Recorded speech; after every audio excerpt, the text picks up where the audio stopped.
from the city's force. Thanks to President Trump's efforts, the streets in D.C. are safer, and we have the opportunity through these two measures to add to that progress. Finally, Mr. Speaker, we have H. Conrad's 58, a resolution denouncing the horrors of socialism. Most of us here in this body recognize how dangerous the plague of socialism really is. We understand its history of failure and oppression. Throughout history, this ideology has collapsed into the most brutal of dictatorships, communist regimes, and outright totalitarian rule. Many are quick to avert their eyes and cover their ears when presented with facts about the horrors of socialism. How many individuals across the world have suffered and died because of it? This resolution will put everyone in this body on record. The American people will see who espouses this caustic ideology and those who reject it. I reserve, Mr. Speaker. The gentlewoman from North Carolina reserves. The gentleman from Massachusetts is recognized. Well, thank you, Mr. Speaker, and I thank the gentlelady from North Carolina for yielding me the customary 30 minutes, and I yield myself such time as I may consume. The gentleman is recognized. Mr. Speaker, Americans are working more and more for less and less. Almost every day I speak with young people who can't afford to start a family, can't buy a house, can't get ahead. I hear it from seniors who are struggling to survive on fixed incomes. I see it with my own eyes, moms and dads putting items back on the shelves in the grocery store because they can't afford them. Parents who can't go back to work because they can't afford child care. People whose health insurance premiums are doubling and tripling because this majority has failed to act. During election season, we heard from Trump and Republicans who swore up and down they would bring down prices. They promised the American people they would reverse inflation and focus like a laser on affordability. And they have broken that promise. They have betrayed the American people, and if you want more evidence of that, look at the bills on the floor today. More garbage, more culture war crap, more bills written by this Republican majority of, by, and for the billionaire class. Republicans moved heaven and earth to give tax breaks to the rich and powerful. That got done in a nanosecond. But if you're a regular person staring down next year's health care premium hikes and deciding whether to pay $1,000 more or put food on the table, the answer you get back from Republicans is let them eat cake. We are barreling toward another shutdown at the end of January. We could have spent the last 2 months working on passing the 9 appropriations bills Republicans still need to pass to stop another shutdown. And instead, they went on a taxpayer-funded paid vacation for 8 weeks. And let me just say, because we are debating a rule to consider these 8 bills, this rule sucks. 8 closed rules, no amendments, no changes allowed on the floor. Take it or leave it. And if you're keeping count at home, that's 80 completely closed rules this Congress, the most ever in a year. And I want to correct the gentlelady because last night in the Rules Committee, she said 5 of these bills didn't receive any amendments. That's because she didn't ask for any. And when you don't send an amendment deadline, everyone knows you're doing a closed rule.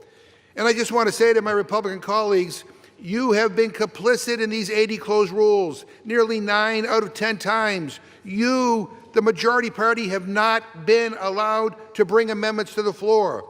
You're getting blocked by your own leadership time and time again. How does that feel? Again, this is a terrible rule, and I urge a no vote, and I reserve my time. Gentleman from Massachusetts reserves. The gentlelady from North Carolina is recognized. Thank you, Mr. Speaker. While it's true there have been 80 closed measures, this number needs context. 12 of the closed rules were in the rules package, which passed 2 weeks before the 119th Rules Committee even organized to begin meeting.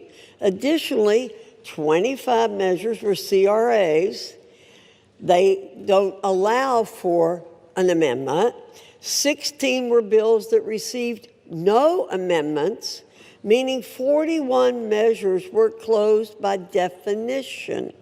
It's also important that 4 of the closed rules are duplicates from a previous failed rule. So in reality, only 27 measures have been closed by discretion of the committee. Additionally, the Rules Committee under Republican control has simply been more productive, producing more total rules than our colleagues ever did. For example, during the most recent Democrat-controlled Congresses, the Rules Committee produced 127 total rules in the 116th Congress and 163 in the 117th Congress. Contrast this to the 200 total rules in the Republican-led 118th Congress. For the 119th, we're on pace to once again produce nearly 200 rules for the Congress. So, Mr. Speaker, we're doing our job. We're not closing out debate. We're having plenty of debate. There's plenty of opportunities for our colleagues to offer amendments. Thank you. I reserve. Gentlelady reserves. Gentleman from Massachusetts is recognized. Mr. Speaker, a lot of words to justify the most closed Congress in history, the most authoritarian Congress in history. It would make Putin blush. Mr. Speaker, if we defeat the previous question, I will offer an amendment to the rule to provide for consideration of H.R. 6074, which would extend the Affordable Care Act enhanced premium tax credits for 3 years through 2028. We are in the midst of a health care crisis. More than 20 million Americans who get their health care on the ACA exchanges are going to see their premiums skyrocket next year. That includes 250,000 people in my home state of Massachusetts who are paying lower premiums and copays due to these tax credits, which Democrats created in 2021 and are set to expire at the end of the year. Let me read you some of the stories from folks in my district. Quote, I just received my letter and my monthly costs have gone from $1,287 to $3,026 for next year. As a working family with a daughter who has an autoimmune disease, we are struggling, and I'm working 50-plus hours a week just to pay the insurance, end quote. Another one, and I quote, with the Health Connector, I was paying $264 per month, acceptable seeing that I am healthy but not young. Without the advanced premium tax credit, my monthly premium will be just over $800 per month. I can't and I won't pay that. I will go without. This is happening across the country, and for the sake of millions of Americans and their health care, I urge my Republican colleagues to support this bill and vote no on the previous question. Mr. Speaker, I ask unanimous consent to insert the text of my amendment into the record along with any extraneous material immediately prior to the vote on the previous question, and I reserve. Without objection. Gentleman reserves. Gentlelady from North Carolina is recognized. Thank you, Mr. Speaker. I yield 2 minutes to the distinguished gentleman from Utah, Mr. Owens. Gentleman is recognized for 2 minutes. Thank you, Chairwoman, for yielding. Mr.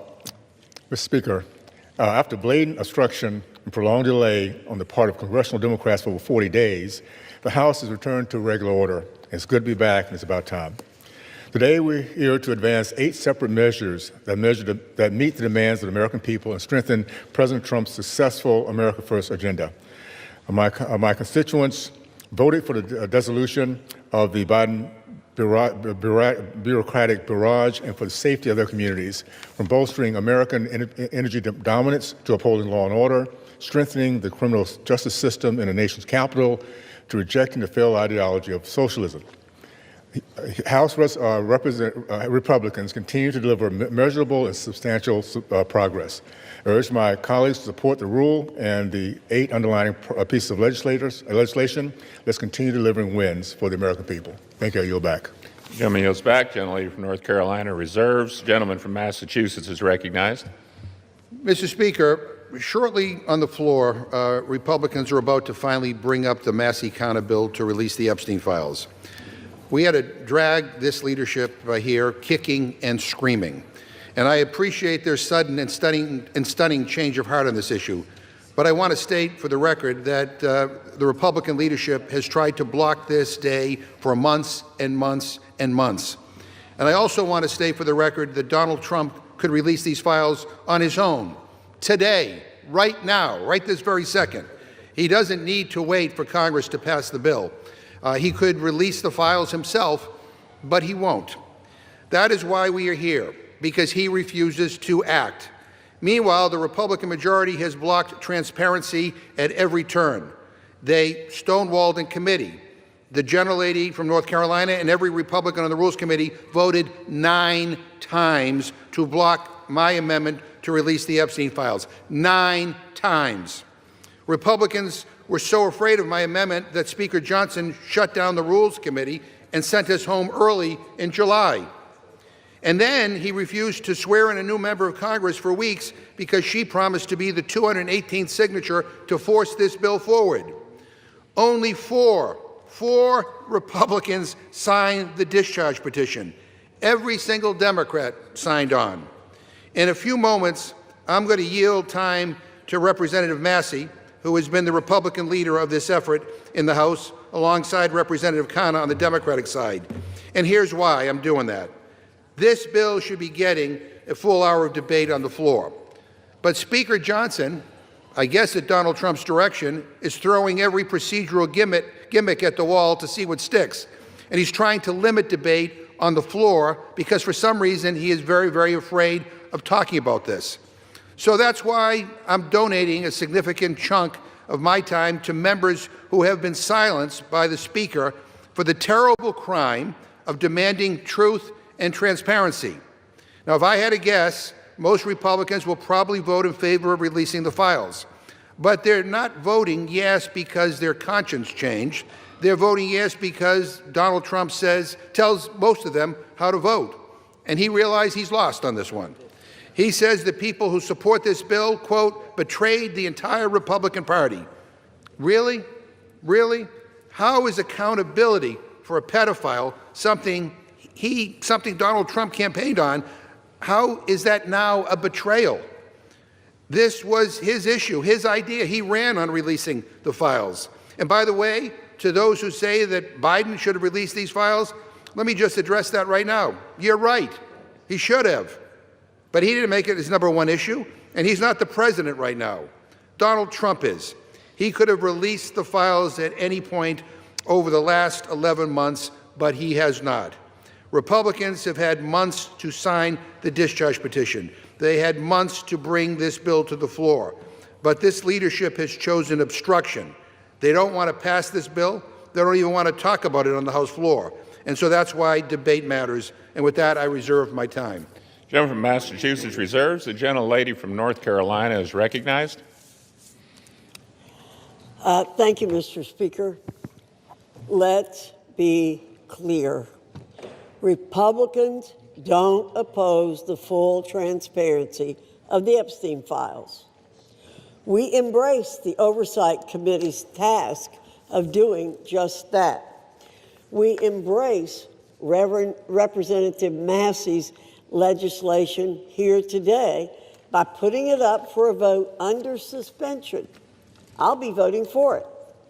We already have a House investigation that carries the full force of law, and there's no opposition to respecting the majority's wishes to get this codified into law. Let's get to it.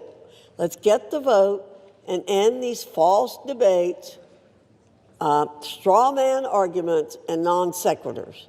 We tried to pass this bill last week, but Democrats wouldn't agree to doing so. Let's vote now. Democrats should stop, listen, and take yes for an answer. I reserve. Gentlelady reserves. The gentleman from Massachusetts is recognized. Mr. Speaker, the gentlelady doesn't oppose this? Boy, you have a funny way of showing it. I gave the gentlelady 9 opportunities in the Rules Committee to bring this measure to the floor. 9 opportunities. And every time I brought up an amendment, she voted it down. 9 opportunities. So to say that somehow this is always what you wanted, I don't know. That doesn't pass the smell test. Mr. Speaker, I yield 3 minutes to the gentleman from California, Mr. Khanna. Gentleman is recognized for 3 minutes. Thank you, Mr. Speaker. Thank you, Mr. Chairman, for your leadership over the last 5 months to make sure that this bill came to the floor. Thank you also to Don Sisson for his leadership and understanding of all the rules to make this possible. Now, as we are here today, I saw on CNN that the president is meeting with the Saudi prince. You know what America First means to me? How about meeting with the survivors? How about making sure that America's girls are not being raped? That's what it means to be America first, not going and just meeting with Saudi princes. You know, I am so honored to be here and working together with Congressman Thomas Massie, who's shown so much courage and principle, and I'm so honored to be here next to Congresswoman Marjorie Taylor Greene and Congresswoman Nancy Mace. I was telling someone, they said, what did you learn through this process? I said, sometimes we have to see people not just through their caricature. And I had caricatures of Representative Greene and Representative Massey and Representative Mace. But what I saw is they cared as Americans and human beings, and they stood with courage. And they looked at this not from politics, they looked at this as what is right. And I'm proud today to be a member of Congress. I'm proud to work with them, and I'm proud of what we are showing this country is possible. That if we actually care about American values, maybe we can overcome some of the bitter divides in this country. If we don't care about just getting the credit and maybe work together, we could actually care about forgotten and abandoned Americans like the survivors that testified today. I was so moved by their testimony. How can you hear their testimony, as all of us have heard, see their tears, see them holding up photos at the age of 14, and think that they're not telling the truth? This is not politics, this is humanity.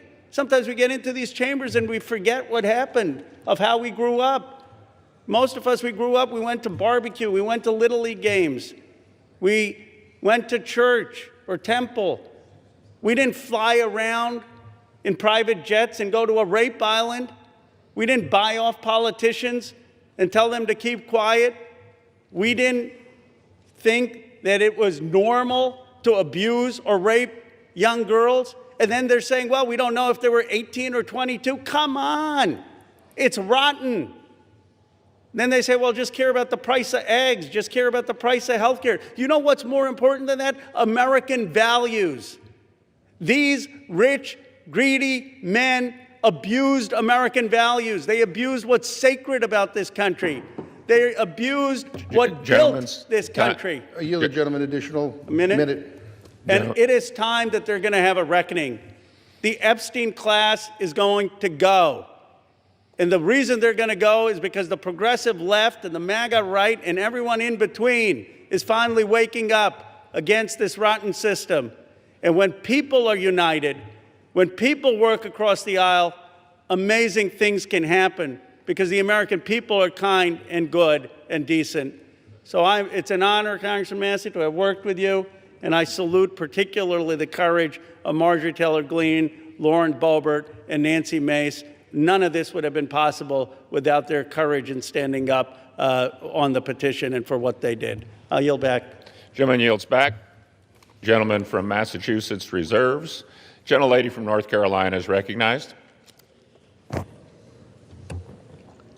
Mr. Speaker, at the top of this page that I have, I've written Democrat hypocrisy on Epstein.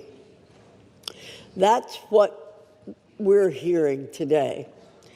I'm proud to be a member of the Oversight and Government Reform Committee. I'm proud to have supported the full investigation into the Epstein files on that committee. Furthermore, I'm proud to have supported formalizing that investigation by taking the decisive step in directing that investigation by a special rule provided by the Rules Committee. This gave the Oversight investigation the full weight of the House of Representatives behind the committee's existing subpoena power. Very important in this debate. Let's get things straight here. In just a matter of hours, we're going to get to vote on the Massey bill. But that won't preclude the existing House Oversight and Government Reform Committee's investigation in any way. And that's a great thing because that investigation is yielding results. We now know that one of Jeffrey Epstein's closest confidants was apparently Larry Summers, a cabinet member in the Clinton administration. We now know that a Democrat member in this body, Stacey Plaskett, was colluding with Jeffrey Epstein in real time during a hearing down President Trump. Mr. Speaker, you can't make this stuff up. We now know that Epstein himself hated President Trump. It's in black and white. We now know that one of the chief Epstein victims stated that President Trump never acted inappropriately. And don't forget that oversight investigations specifically subpoenaed Bill and Hillary Clinton for their ties to Jeffrey Epstein. They haven't been quick to step into the breach and exonerate themselves, have they? But the truth will continue to come out, as it has, because of Republicans and a current Republican-led House Oversight and Government Reform Committee investigation, one that already carries the full force of law. Let's see where that leads. I reserve. Gentlelady reserves. The gentleman from Massachusetts is recognized. Mr. Speaker, the gentlelady says that just trust her and the Republican leadership. And I got to tell you, I can't, after what I saw unfold over these last several months. Obstruction and using every maneuver possible to avoid this moment where we're having here today. And I want to say that for the record, it doesn't matter whether there's Republicans or Democrats or independents that are implicated in these files. We believe in accountability for everybody who abuses young women, and we believe in justice. And that is kind of what's uniting many of us on this, on this side of the aisle here today. And I just want to, again, I want to thank Representative Connor for his leadership. I want to thank Representative Massey, Representative Green, and Representative Mace for their courage and for their willingness to stand up for what is right.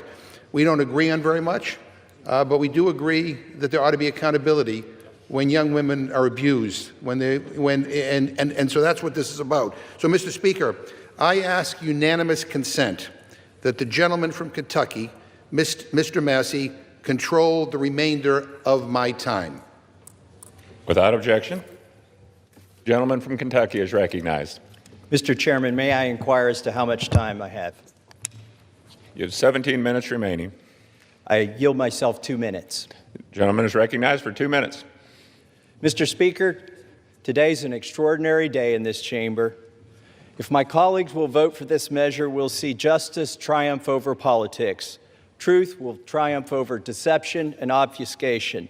Transparency will triumph over dark money. Partisanship will fall away to bipartisanship. Grassroots, the people, will reclaim the people's house with this vote. It's going to be a victory for survivors, not just survivors of the Epstein sex trafficking scandal, the 1,000 survivors that exist. Some of them are victims. They're no longer alive. Some have committed suicide. They share one thing in common.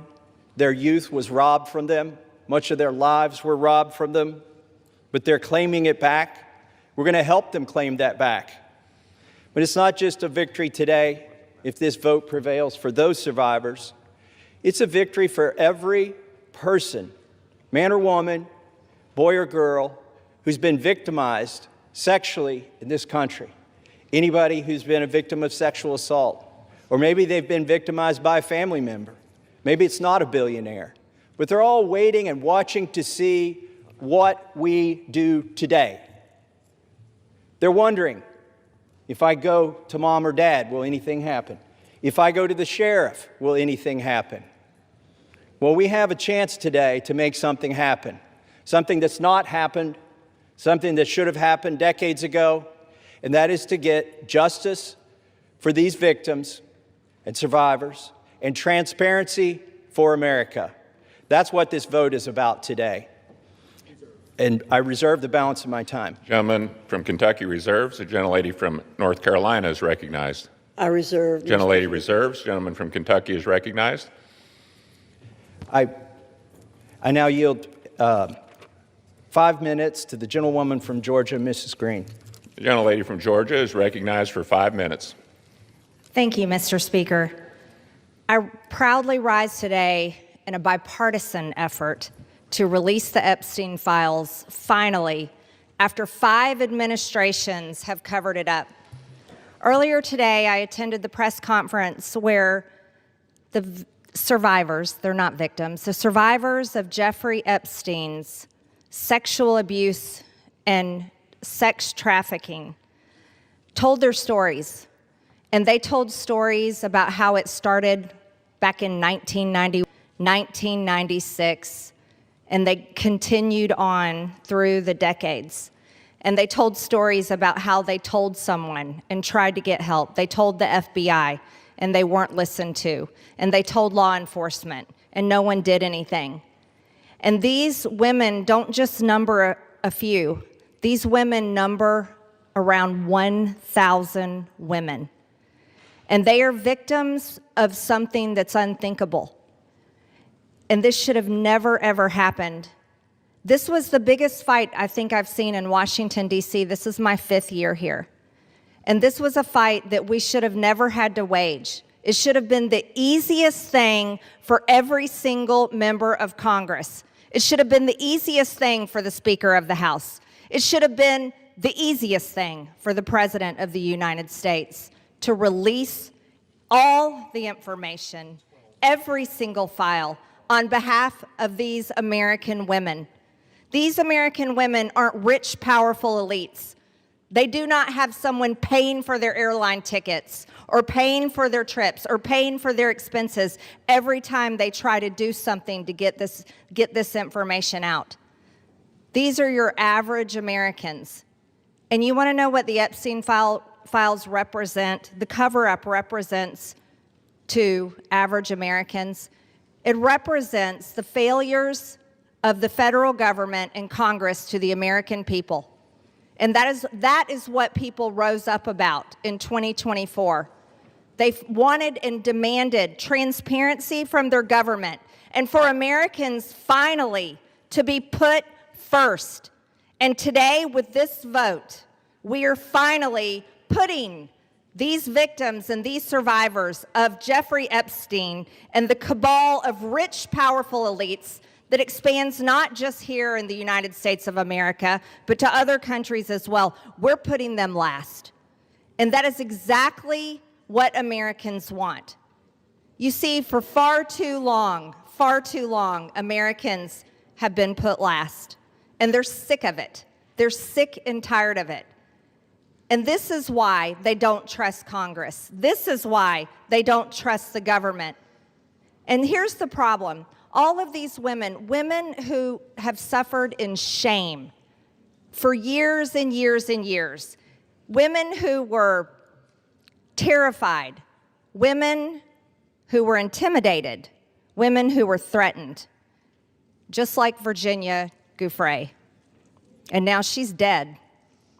And these women should have never faced that, for this information to come out. And we, especially the 4 Republican members of the House of Representatives, we should have never faced intimidation and threats for us to get this vote to come to the floor. Never forget, there were 4. Thomas Massie, myself, Nancy Mace, and Lauren Boebert.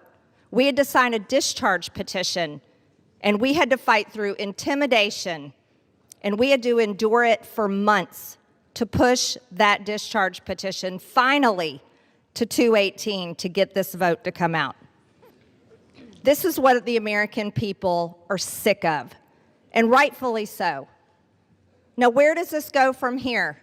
The question will remain, will the Department of Justice release all the information?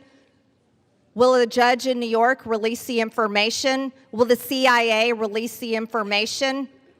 And will foreign governments release their information? Or will this continue after this vote today be a cover-up of the rich, powerful elites that bond together in sex and human trafficking abuse and all types of global business that enriches them but never serves Americans? The American people will know, and the victims actually the survivors of Jeffrey Epstein will know because they know the list of names. And I remain dedicated to my promise to read those names here on the House floor if those women ever find them in a place that it needs to be done. I yield back to Mr. Gentlelady Massey. from Georgia yields back. Gentleman from Kentucky reserves. Gentlelady from North Carolina is recognized. I reserve, Mr. Speaker. Gentlelady reserves. Gentleman from Kentucky is recognized. I yield myself a minute and 30 seconds. Gentleman's recognized for a minute. I want to thank the generosity of Jim McGovern, Representative McGovern, for granting us this time. I'm embarrassed for my own party today. I'm embarrassed we withheld signing in, swearing in a duly representative of the people for 49 days just to avoid this vote that's finally going to happen today. I'm embarrassed that my own party isn't going to yield me time to debate this, even though they say they support it, and I authored it. They don't even want to yield me time to debate this during the bill debate. But I'm thankful. Let me tell you who I'm thankful to. These three brave women, Marjorie Taylor Greene, Nancy Mace, and Lauren Boebert. They have been threatened. They have been intimidated. Physically, politically, it's disgusting. And not by the far left. They have been intimidated by people in our own party. And for what? For seeking justice for these victims. So my hat's off. I congratulate them for standing strong. I've always wondered where were the Republican men during this battle. We've taken 5 months. These three women and I have had to drag our party to this floor today to even vote on this. And Ro Khanna is the most to be thanked here. In an extraordinary display of bipartisanship, he did not hesitate when I asked if we wanted to bring this bill to the floor together, if he would stand in the trenches with me. He said yes. With that, I reserve. Gentleman reserves. Gentlelady from North Carolina is recognized. Thank you, Mr. Speaker. I yield myself such time as I may consume. Gentlelady is recognized. Boy, we need to get facts straight here. President Trump's DOJ, in his first term, arrested and prosecuted Jeffrey Epstein. We, on our side, want justice to prevail in this case and in every case. Speaker Johnson has always been clear that if the discharge petition reached the necessary signatures, that the House would consider the legislation, and that's what we're providing for in our rule today. In fact, as soon as the petition hit 218 votes last Wednesday, House Republicans offered a unanimous consent request to pass the legislation then. However, the Democrat leader would not give consent to do that last week. Why? Because they're not really interested in this. They're interested in some other things. And, Mr. Speaker, I have to correct the record. Mr. Massey did not request time from me. I'm the person who controls the time on the Republican side, and he did not request time from me, or I would have given him time. I reserve. Gentlelady reserves. Gentleman from Kentucky is recognized. I'd like to now recognize the gentlelady from South Carolina for 5 minutes, Nancy Mace. Gentlelady from South Carolina is recognized for 5 minutes. Thank you, Mr. Speaker. And I want to thank my colleagues today for the time, Mr. McGovern and Mr. Khanna, for the 5 minutes on the floor to speak about an issue that is not political for me. Helping the survivors of Jeffrey Epstein and his horrific, gruesome, brutal sex trafficking ring is deeply personal. And while we often have many disagreements about a lot of issues, maybe most issues, today they are allowing us to speak on the floor. And I want to thank my colleagues, Congressman Massey, Marjorie Taylor Greene, and Lauren Boebert, the four of us making history today over the discharge petition and delivering justice for those who have desperately fought for it for, in some cases, almost 30 years. I wore white today because I wanted to reflect on the innocence of the young women who had their innocence stolen from a demon named Jeffrey Epstein, from demons, friends of his, rich and powerful people who stole their innocence as young as 14 years old. It was taken from them, and they've never gotten it back.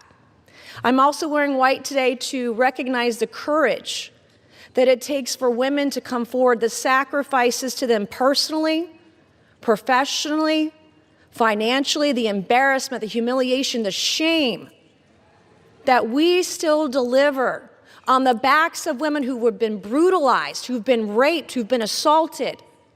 The shame that the media pours over their heads, that their colleagues, their friends, their neighbors, their loved ones, because you come forward and because you talk about sexual assault, you are not a slut. It's not because of what you wore. You're not a whore. But that's how women are treated, and you're not lying. And I want every woman to know, every Epstein survivor to know, every woman across the country who is a survivor, who is a victim of assault, that today we see you. And this fight and this vote tonight, I see it is about the Epstein victims, but it's about much more than the Epstein victims. This is about the powerless, taking power away from the very powerful. This is about giving women who never had a voice, giving a voice to the voiceless. This is about their sacrifice. This is about having and recognizing their courage. This is about justice for the Epstein victims, but it's also about hope. Earlier this year, I gave a speech right here on the floor of the U.S. House of Representatives, detailing trauma that I experienced, endured, and am a survivor of, that I accidentally uncovered 2 years ago, almost to the day. And today, I still don't have justice, like millions of women across the country. When I spoke out, I got attacked. When I spoke out, I was shamed.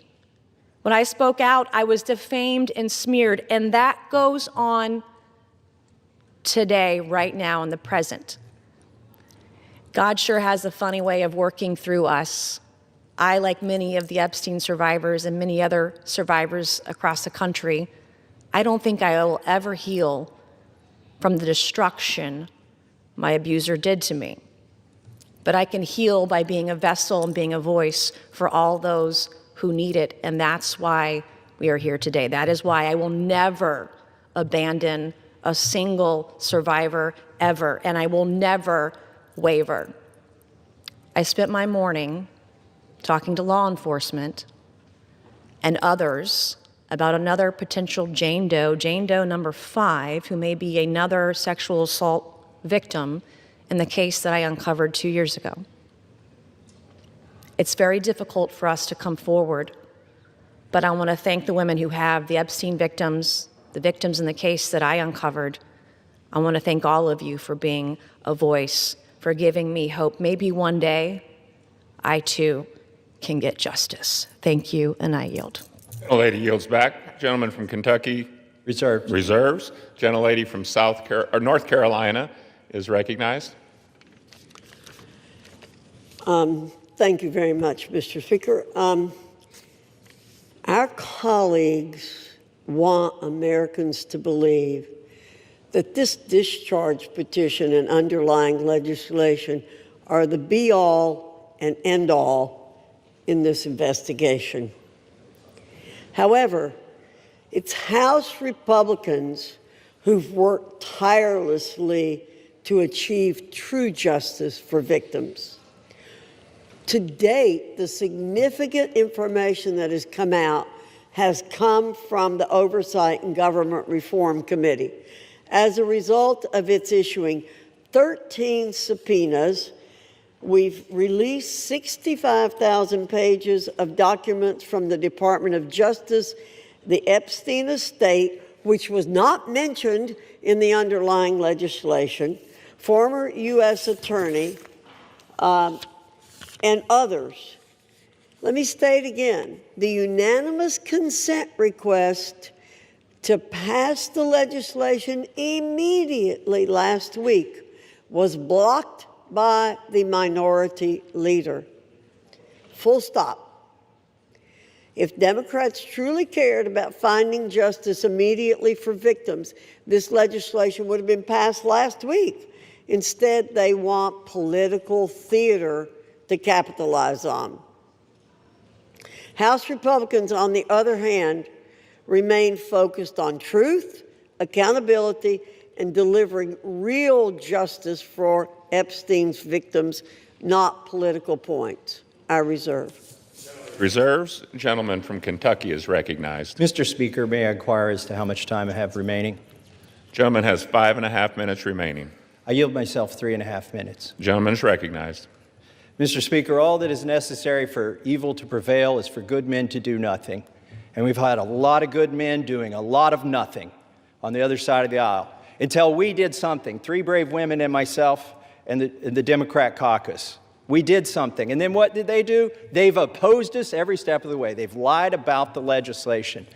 Let me tell you some of the lies they've told. They've said that it doesn't protect victims. Well, if that is so, why were dozens of victims with us today at a press conference urging this body to pass this legislation? It's because this legislation specifically protects victims. They've said this legislation does not prevent the release of child pornography. Of course it does. We have a specific provision in our legislation to prevent that. They've said so many falsehoods about this legislation, but now they're going to vote for it, hopefully enthusiastically.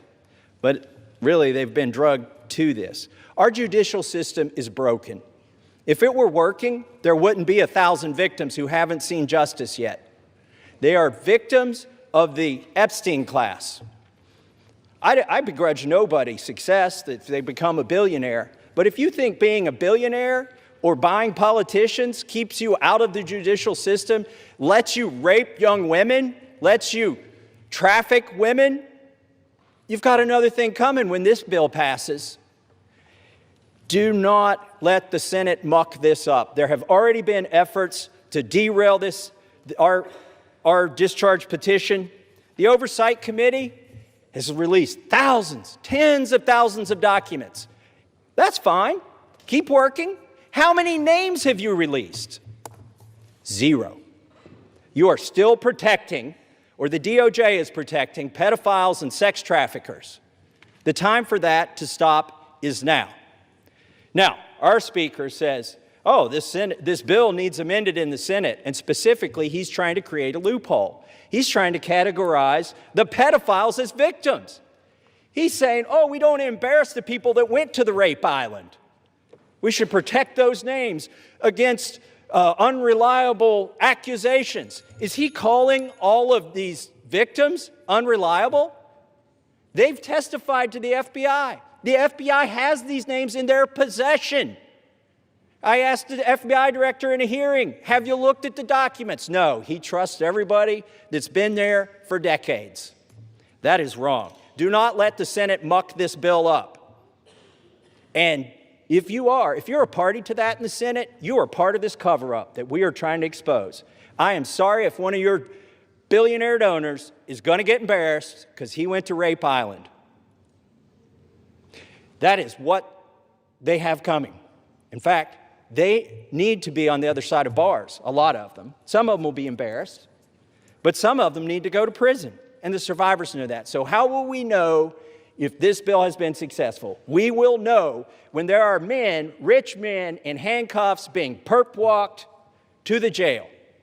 And until then, this is still a cover-up. I urge my Senate colleagues, do not muck up this bill. The president has already said he will sign it. That means he will sign the bill that we have here today. Do not change this bill. He is ready to sign it. Give it to him. Put it on his desk. Let's get justice for these victims. With that, I reserve. The gentleman from Kentucky reserves. The gentlelady from North Carolina is recognized. Reserve. The gentlelady reserves. Is the gentlelady prepared to close? Yes, I am, Mr. Speaker. The gentleman from Kentucky is recognized. I yield the remainder of my time to Ranking Member Mr. McGovern. The gentleman from Massachusetts is recognized. Thank you. And first, let me say how much I admire the courage of my Republican colleagues who are beside me here today. Mr. Speaker, at the end of the day, this is not about us, and it's not about politics. This is about the survivors, young girls who were exploited by powerful men who use money and power to take advantage of girls, some as young as 11 years old. The President of the United States calls it all a hoax. Can you imagine that? What an evil and disgusting thing to say. These young girls, now women, the survivors, what happened to them was horrific. They were sexually abused, many of them for years, and the President of the United States calls it all a hoax. What kind of messed up, sick in the head, immoral person says something like that? This bill is about making sure powerful men are held accountable. It's about demanding truth and transparency for the American people. Now, Republican leaders in this House lost control of the story. They lost the ability to hide behind procedure, and they lost the luxury of pretending that they were ever on the right side.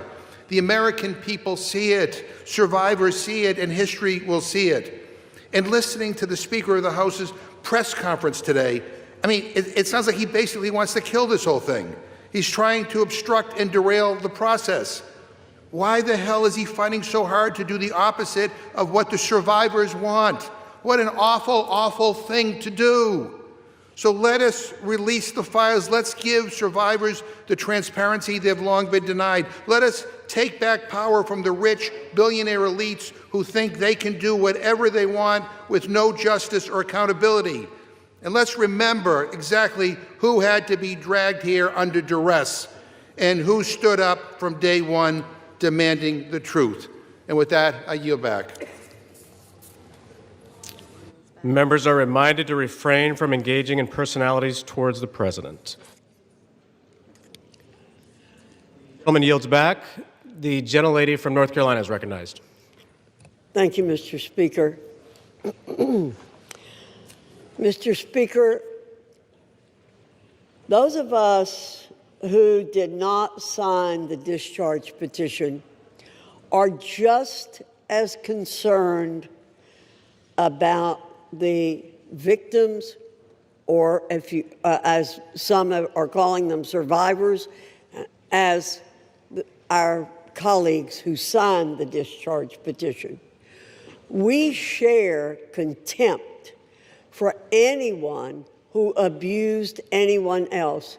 I've stood on this floor many times, Mr. Speaker, to speak out for victims and survivors of people who have been abused, and against anyone who breaks the law or takes advantage of an innocent person.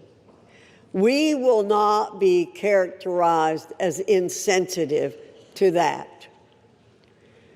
But what House Republicans who didn't sign the discharge petition remain focused on truth, accountability, and delivering real justice for Epstein victims.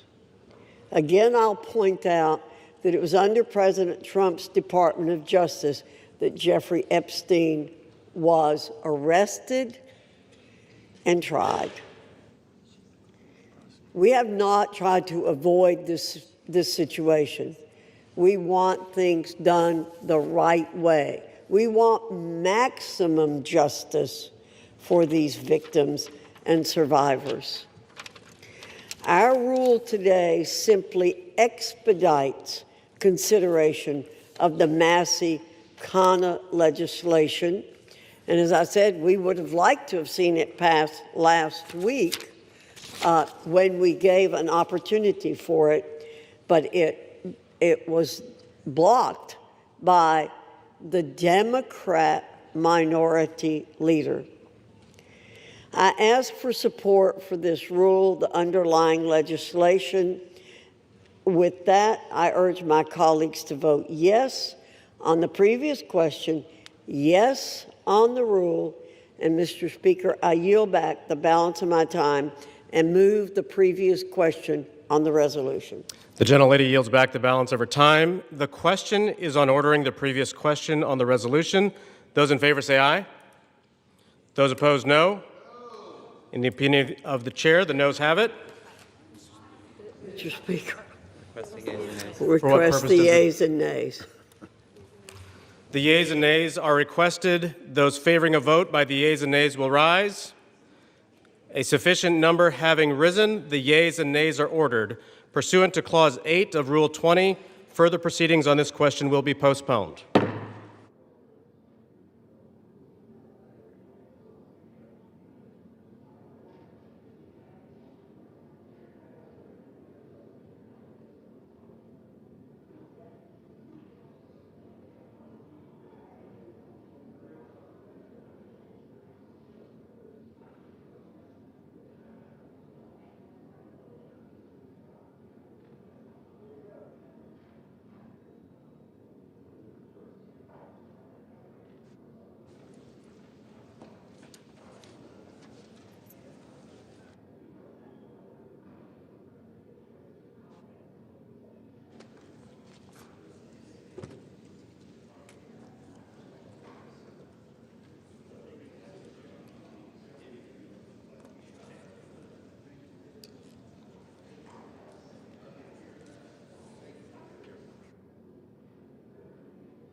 Pursuant to Clause 8 of Rule 20, the chair will postpone further proceedings today on motions to suspend the rules on which a recorded vote or the yeas and nays are ordered, or votes objected to under Clause 6 of Rule 20. The House will resume proceedings on postponed questions at a later time. For what purpose does the gentleman from Ohio seek recognition? Mr. Speaker, I move to suspend the rules and pass H.R. 4405. The clerk will report the title of the bill. H.R. 4405, a bill to require the Attorney General to release all documents and records in possession of the Department of Justice relating to Jeffrey Epstein and for other purposes. Pursuant to the rule, the gentleman from Ohio, Mr. Jordan, and the gentleman from Maryland, Mr. Raskin, each will control 20 minutes. The chair recognizes the gentleman from Ohio. Mr. Speaker, I ask unanimous consent that all members have 5 legislative days in which to revise and extend their remarks and to insert extraneous material on H.R. 4405. Without objection. Mr. Speaker, I yield myself such time as I may consume. The gentleman is recognized. We all support holding bad guys accountable, and we're all going to vote for this resolution. But I think a little perspective is important. Democrats have spent 6 months talking about Epstein, even though they had 4 years to do something about it. Now, why would they do that? Why would they do that? Maybe it's to go after President Trump. Never forget, they shut down the government for 43 days. They said, don't worry about our military, don't worry about air traffic controllers, don't worry about our economy, don't worry about American families. No, no, no. Close the government for a month and a half because it might hurt the president. For the past decade, there's been one constant for Democrats. One constant: go after Trump. They spied on his campaign. Then it was Mueller. Then it was impeachment 1. Then it was impeachment 2. Then it was all the lawfare. Alvin Bragg, Fonnie Willis, Letitia James. Then it was Arctic Frost investigation at the Justice Department, surveilling United States senators and congressmen, and a whole host of other Americans. Then it was Jack Smith and his gag orders and his raiding President Trump's home. Then it was a 43-day shutdown, and now it's Epstein. And by the way, the same party that did all that, they were also the ones who were texting with Mr. Epstein during a hearing where Michael Cohen was their witness in another effort to go after the president. Americans see through it all, and frankly, it's actually kind of sad. This obsession, this syndrome, this this mindset that says we got to go after President Trump no matter what that they have.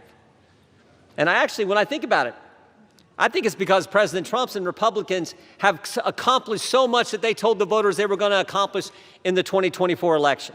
We're actually doing what we said we were going to do. President Trump said he was going to cut taxes, and he did. President Trump said he would secure the border, and he did. President Trump said he'd get men out of women's sports, and he did. President Trump said he would make sure Iran doesn't have nuclear capability, and he did. And he said he would get the hostages out of Gaza back into Israel, and he did. All in 9 months. So I don't know what causes this mindset, this syndrome that the left has, but I know one thing. It is real. Which brings me to last week. Think about what the Democrats did last week. The Democrats released an email that the Oversight Committee had obtained from the estate, an email from Mr. Epstein to Ms. Maxwell. When the Democrats released it, they redacted the victim's name, something we all support, something everyone supports, except in this case, no court had ordered that name redacted, no agency had redacted it, and the estate didn't redact it. And the victim had already went public. So why black out her name? Why black out her name? Because she had said in her book and had testified under oath that she never saw any wrongdoing by President Trump. So think about what they did. In an email between two criminals, Mr. Epstein and Ms. Maxwell, in an email between two criminals, they hide the name of an individual who had went public and exonerated the president, and we know why, to distort and twist the message because they thought it might harm the president. Their position, cover up the names of people who are already public, but don't worry about other innocent people who the court said should remain private. Again, I think the American people see through it. They see through what the Democrats are doing. The American people know what this is. They know Democrats have nothing else to run on because of the success of this administration. So I say let's vote yes on this resolution, and then let's get focused on making sure we're doing what the American families elected us to do. With that, I reserve. The gentleman reserves. The gentleman from Maryland is recognized. Thank you, Mr. Speaker. I yield myself such time as I may consume. The gentleman is recognized. Today, 4 months and 3 days after Mr. Khanna and Mr. Massey introduced their discharge petition, perhaps the most famous discharge petition in American history, the People's House unites across party lines to draw a moral line. We draw a line against the rape and sexual violation of children. We draw a line against the global criminal trafficking of girls and young women to service the pleasure of rich and powerful men who believe they are beyond all law and all morality. We draw a line to put the voices of the victims and the survivors first. We ask the Senate to join us without changes rather than obstruct this bill with dilatory amendments, legislative graffiti, and self-dealing million-dollar jackpot provisions for lucky senators. Just pass the bill. We're finally voting today because a bipartisan discharge petition led by Representatives Massey and Khanna and signed by 218 of us overthrew the determined obstruction of the Speaker. This forced vote means the House will no longer acquiesce in this astonishing real-time cover-up of a multi-billion-dollar global sex trafficking and child rape ring that has ravaged the lives of more than 1,000 girls and young women. We're here today because these victims, these survivors, these citizens, these inspiring women who have come to Washington are demanding nothing less than justice and the complete truth about who is responsible for their vicious abuse, including those responsible for enabling it, ignoring it, bankrolling it, and covering it up. We join them today in rejecting any more dangerous lies about the crimes they suffered. No, child sex abuse is not a hoax. It's a crime. Human trafficking is not a hoax. It's a crime. These crimes are a curse on children and young people across America, in universities and elementary schools, in churches and mosques and synagogues, in Boy Scout troops and college sports teams and summer camps, anywhere the powerful and the rich believe they've got the opportunity and the impunity to exploit the young, the poor, the powerless, and the vulnerable. We must face the truth and find the co-conspirators still at large in one of America's most extensive and sophisticated sex trafficking and child abuse rings in history. Release of the file will expose the role of everybody who facilitated and covered up these crimes, like J.P. Morgan Chase, Bank of America, Deutsche Bank, and Bank of New York Mellon, which executed billions of dollars in transactions related to these offenses, as well as any bank executives who participated in the sexual abuse of girls and young women. We must expose everyone who covered up these crimes, like Alex Acosta, the former U.S. attorney in Miami, Donald Trump's labor secretary, who gave Jeffrey Epstein an unbelievable sweetheart plea deal, immunized unnamed conspirators, and killed an investigation into Epstein's financial crimes that could have brought down the entire criminal network. And with that, I'm going to yield. I'll reserve the balance of my time. The gentleman reserves. The gentleman from Ohio is recognized. Thank you, Mr. Speaker. I yield 4 minutes to the distinguished chair of the House Oversight Committee, Mr. Comer, the gentleman from Kentucky. The gentleman from Kentucky is recognized. Thank you, Mr. Speaker. As chairman of the House Oversight Committee, I've always believed that sunshine is the best disinfectant. For years, the American people have demanded transparency about Jeffrey Epstein and Ghislaine Maxwell's horrific crimes and about the federal government's failure to protect the victims. The House Oversight Committee is conducting a thorough review of the federal government's investigation into Epstein. Our work goes far beyond the legislation before us today. We are committed to accountability, transparency, and justice for the American people and for the survivors of these appalling crimes.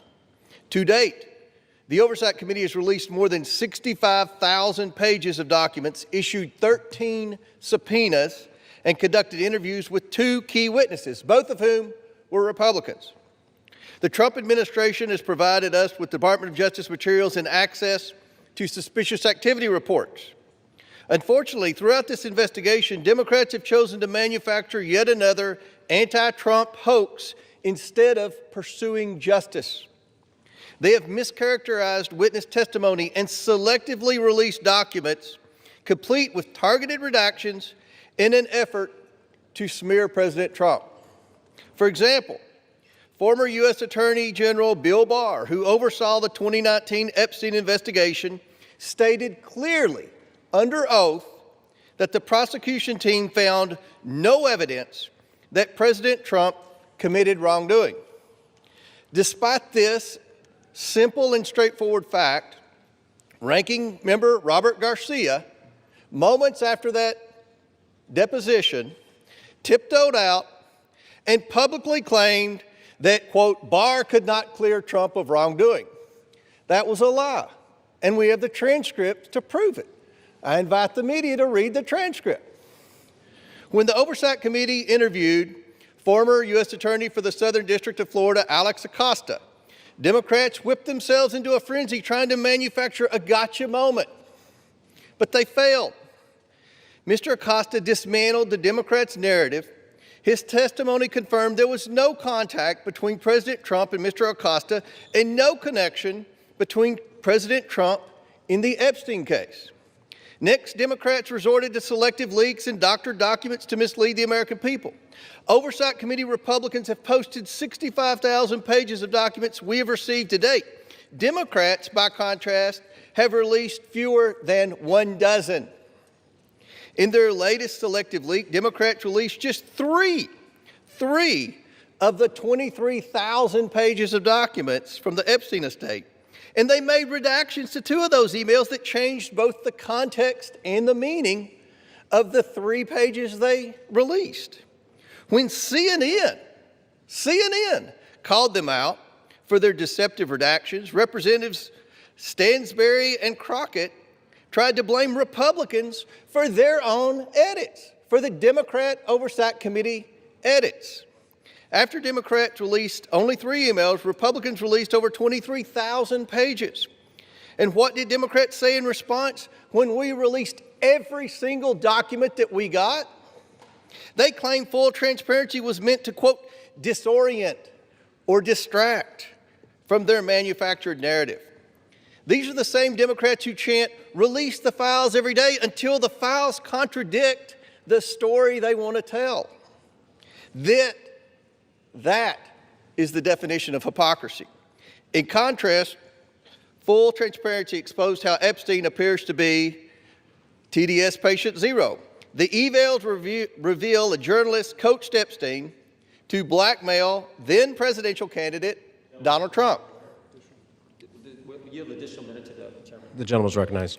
The files also show that a House Democrat colluded with Epstein during the 2019 Oversight hearing to discredit witness with a vendetta against President Trump. And unsurprisingly, Democrats have been silent about their colleagues' coordination with Epstein. Another email shows Democrat fundraisers invited Epstein to an event or to meet privately with Hakeem Jeffries as part of their 2013 effort to win a majority. So Hakeem Jeffries' campaign solicited money from Jeffrey Epstein. That's what we found in the last document batch. The files underscore why former President Trump must appear for his deposition. We've subpoenaed him. To date, the Democrats have done nothing to help us secure his appearance.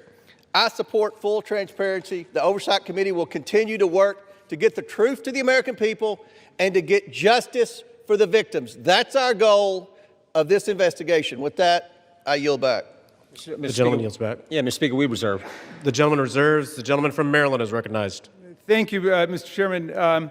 I should just point out that we've heard now from the 2 distinguished chairmen of the Judiciary and the Oversight Committee, and they've spoken almost exclusively to denounce Democrats. We have a bipartisan coalition here demanding the truth about the largest child sex abuse and trafficking ring, perhaps in American history, certainly in this century, and they want to just throw stones at the Democrats. What a remarkable failure of leadership we're seeing from the other side. And I imagine that the chairman of the Oversight Committee will follow up his spectacular failure in trying to impeach President Biden with his spectacular failure in trying to block the resolution we brought to the floor today. I'm happy to yield 1 minute.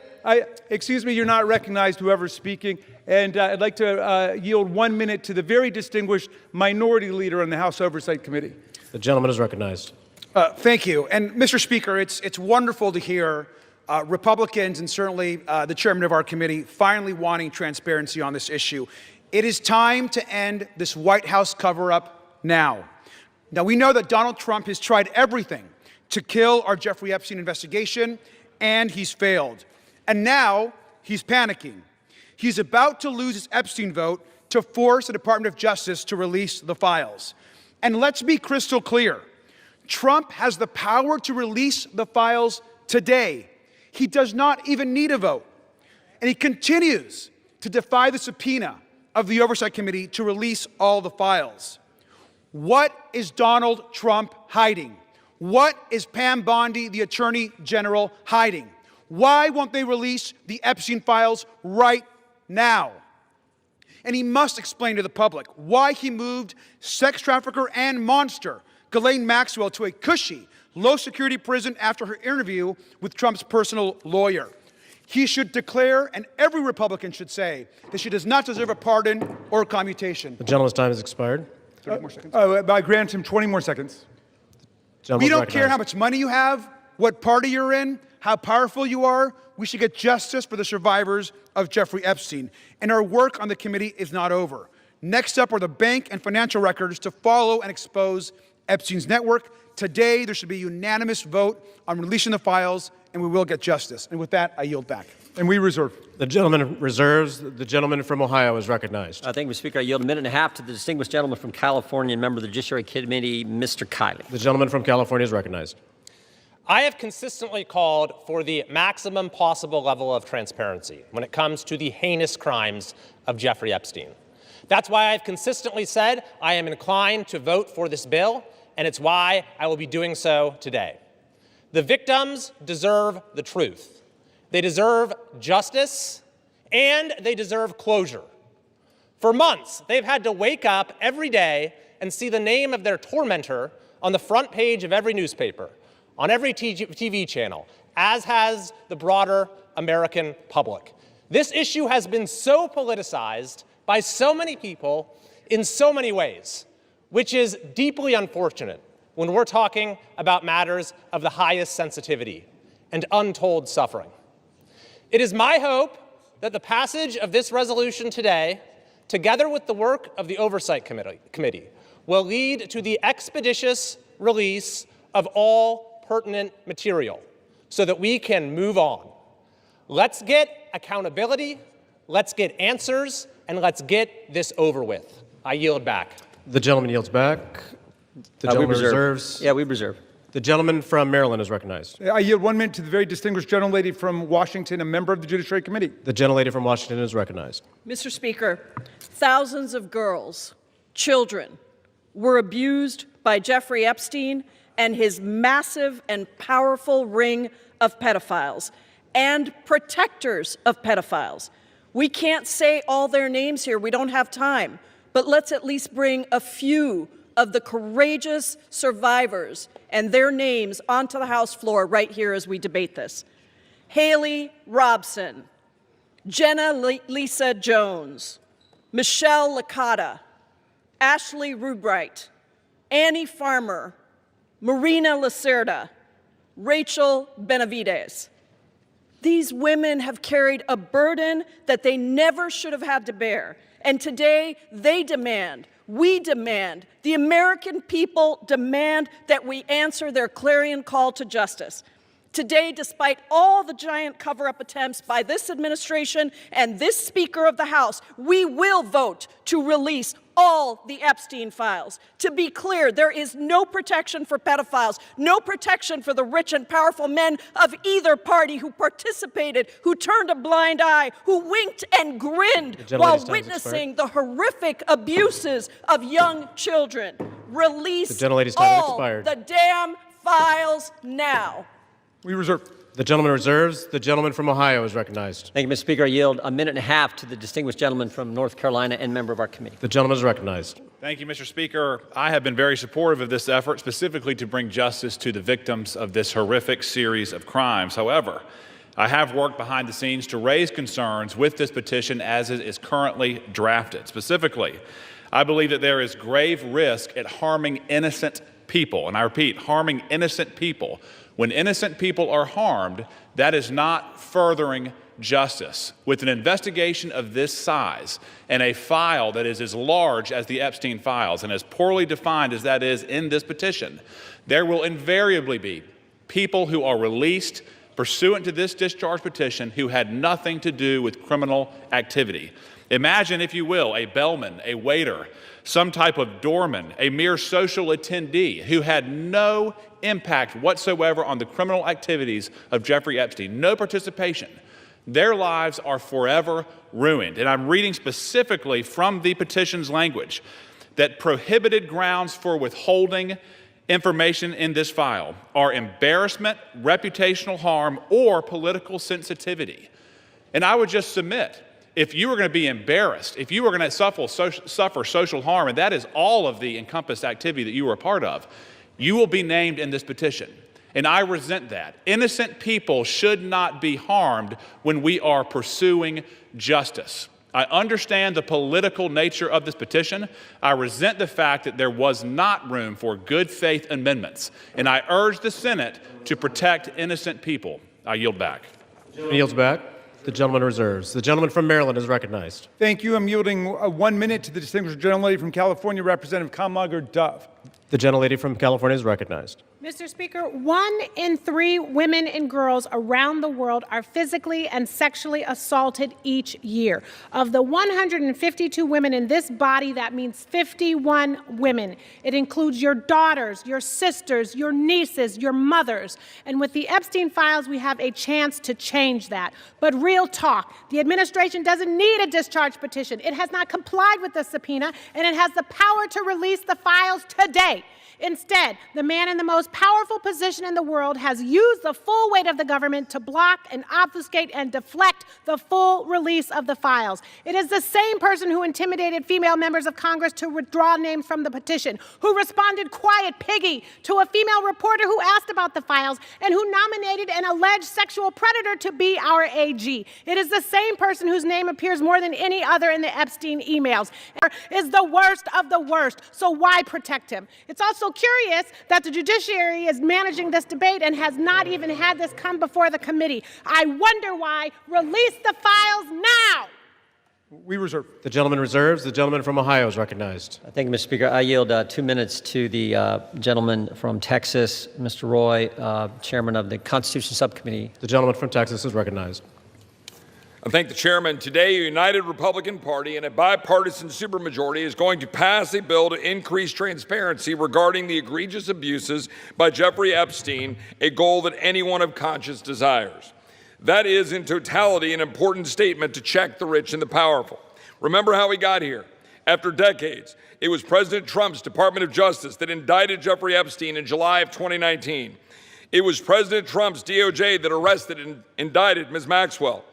It was the Republican-led Oversight Committee, through 13 subpoenas, that has released 65,000 pages of files in just 10 months. Meanwhile, my colleagues on the other side of the aisle have largely ignored this issue. It was Democrats who redacted an email to mislead the American people about the truth of a witness that exonerated President Trump. It was a Democrat, Representative Placette, who literally texted with Jeffrey Epstein as we questioned Michael Cohen. It was Democrats who shut down the government, resulting in the delay of swearing in of members. As we vote to pass this legislation, and it will pass, it is impossible, however, to avoid problems with its politicization. One colleague has offensively gone so far as to say that to oppose this bill means you support pedophiles. Yet I know good public servants, former law enforcement, former prosecutors who never knew Epstein, never knew any visitors to his criminal enterprise, who have genuine concerns about supporting this bill out of fear of creating new victims or harming existing victims, or both. That is what we've reduced Congress to, inserting itself into the prosecutorial process for political motivations, driven heavily by hatred of President Trump. We should be concerned about victim privacy, concerned about risking disclosure of non-credible allegations, of child sexual abuse materials, future investigations. But here's the deal. The leaders of this nation must expose abuses by the rich and the powerful. That is why President Trump and the House have been working for full transparency. But we should be motivated by truth and justice for all, not politics. I yield back. The gentleman yields back. The gentleman reserves. The gentleman from Maryland is recognized. Thank you. I yield 1 minute to the distinguished gentlelady from Massachusetts, Representative Clark, the Minority Whip. The gentlelady is recognized. Thank you, Mr. Speaker. This should be an easy vote. This is about justice for the victims and survivors of Jeffrey Epstein. This is about every victim of trafficking and sexual abuse, monstrous crimes that thrive in secrecy and fear. Yet instead of shining a light on that darkness, just moments ago, Donald Trump defended the continued obstruction of releasing these files. Even as House Republicans prepare to vote yes today, Speaker Johnson is calling this a show vote. He's calling it dangerous. He is signaling the U.S. Senate to block it. Republicans continue to use their power to shield rich pedophiles from justice. If you can't stand up for these survivors, how can anyone trust you to stand up for them? I yield back. The gentlelady yields back. We yield. The gentleman reserves. Does the gentleman reserve? Yeah, we reserve. The gentleman from Ohio is recognized. We reserve. The gentleman reserves. The gentleman from Maryland is recognized. Yes, just very quickly, what happened under the Biden administration? Well, under the Biden administration, Ghislaine Maxwell was prosecuted for conspiring to sexually abuse and traffic girls in 2020. Right when it's in 2021, she was convicted. In December of 2021, after a month-long trial in Judge Nathan's courtroom, in 2022, Maxwell was sentenced to 20 years in prison under the Biden administration for sex trafficking and sexual abuse of minors. But when President Trump took office in January of 2025, they killed the investigation. They assembled all the materials, they got all the prosecutors together, and they terminated the investigation. I yield 1 minute to the distinguished gentleman from Illinois, Mr. Raja Krishnamurthy. The gentleman from Illinois is recognized. Thank you, Mr. Speaker. I rise in strong support to release the Epstein files. First, this issue is beyond party. It's a question of justice. Survivors have waited too long. Stop the delay. This is not a hoax. Release the files. Second, we must face a hard truth.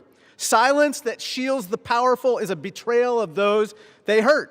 Congress must reject any attempt, including a presidential pardon or any form of clemency for Ghislaine Maxwell. This cannot be done. This would be a cover-up.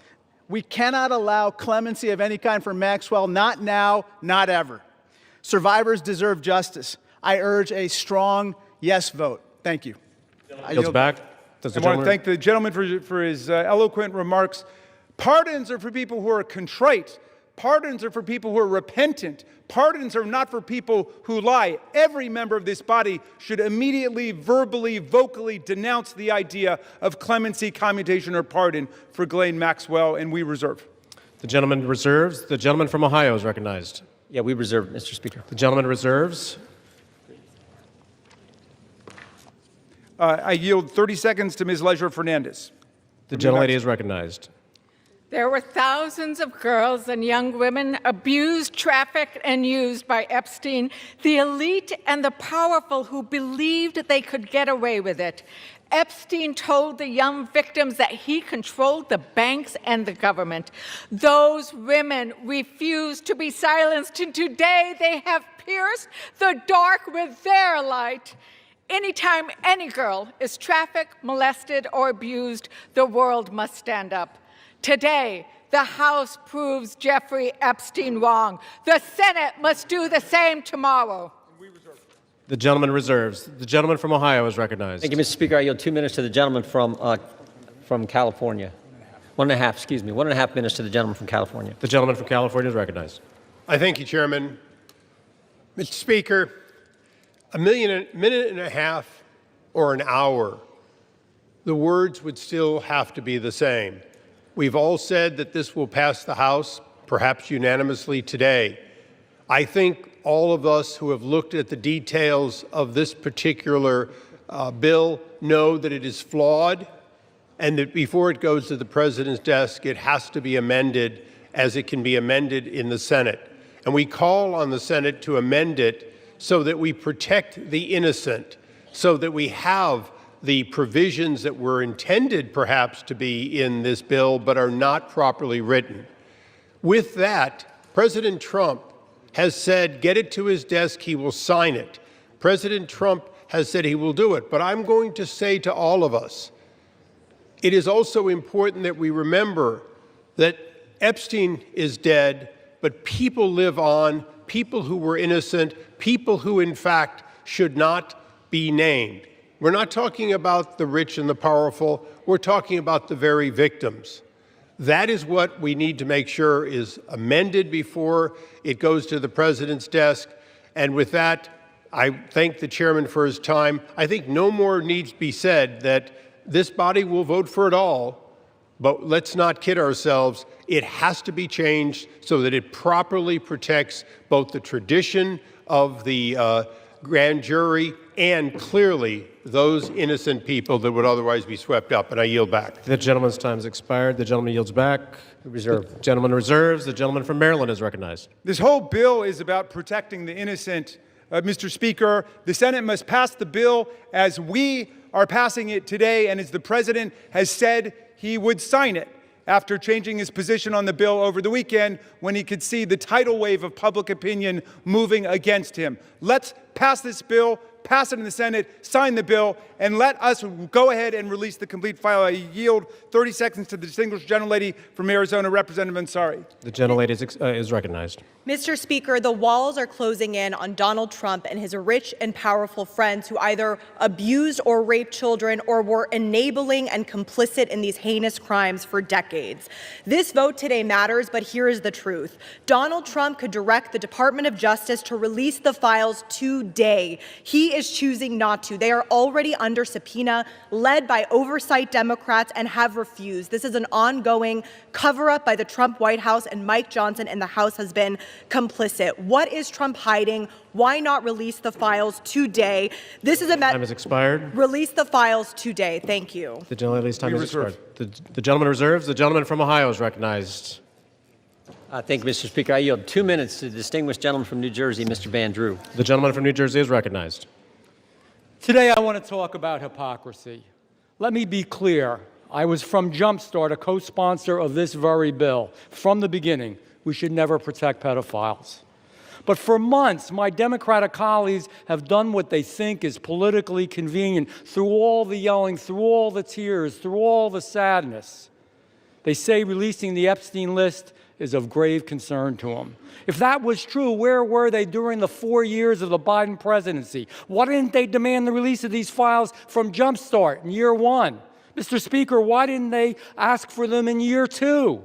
Or if that wasn't good enough, maybe in year 3.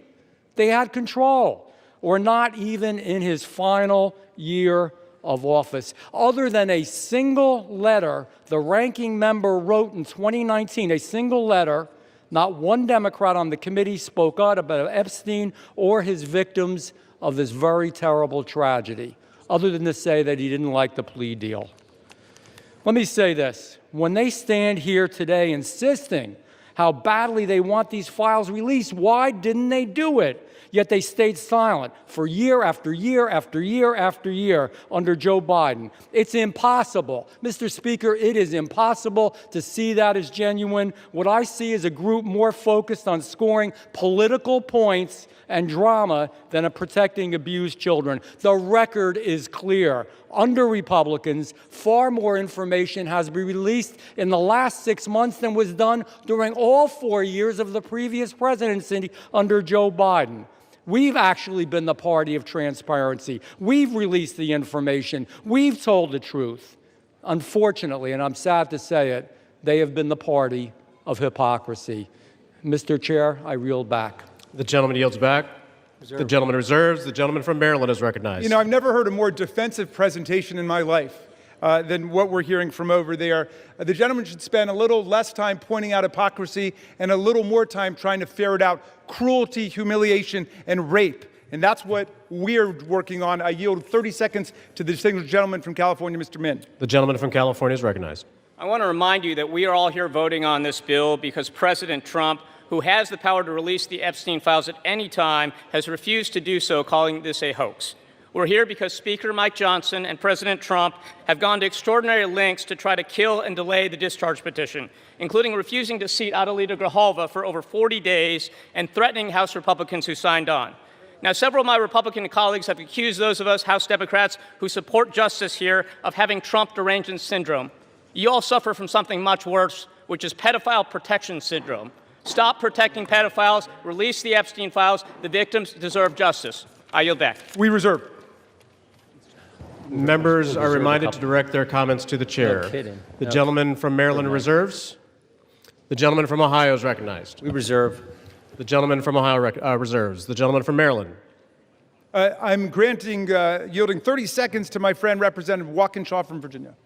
The gentleman is recognized. For years, Mr. Speaker, we have watched dangerous conspiracies like Pizzagate and QAnon shape our political landscape. They help fuel the rise of President Trump and were built on baseless claims about secret pedophile rings, while the real documented case of child sex trafficking involving Jeffrey Epstein remained shrouded in secrecy because President Trump refuses to release the files. What is President Trump hiding? Why won't he release the files? The House finally has the opportunity to act.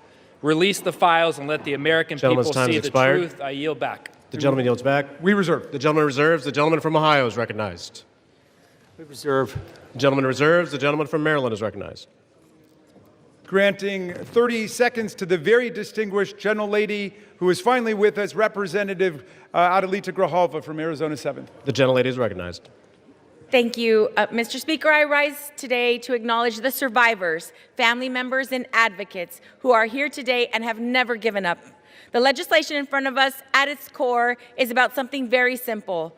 The survivors deserve justice. The American people deserve the truth. To every survivor watching, your courage is inspiring. You are the reason why this vote is happening today. Protecting women and children from pedophiles should not be a Democratic issue, should not be a Republican issue. It should be a human rights issue and a matter of justice. I urge my colleagues to vote yes on the Epstein Files Transparency Act. I yield back. Thank you. Thank you, and we reserve. The chair will remind all persons in the gallery that they are here as guests of the House and that any manifestation of approval or disapproval of proceedings is in violation of the rules of the House. The gentleman from Maryland. Yeah, but I'll just add they're here as honored guests of the House, and we're delighted they're here, and with that, we reserve. The gentleman reserves. The gentleman from Ohio is recognized. Yeah, we reserve. The gentleman reserves. The gentleman from Maryland. I'm granting 30 seconds to Representative Lois Frankel from Florida. The gentlelady from Florida is recognized.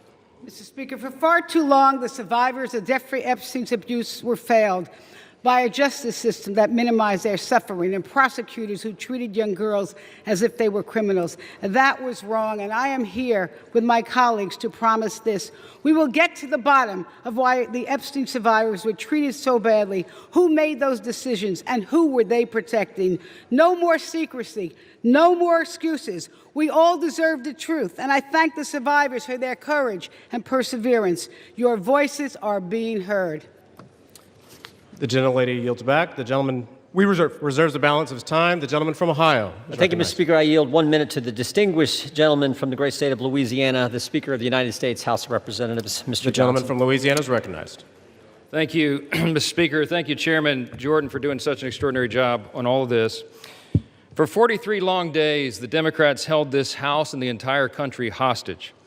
Finally, with the lights back on, this body's returning to our regular legislative session. We have a lot of work to do.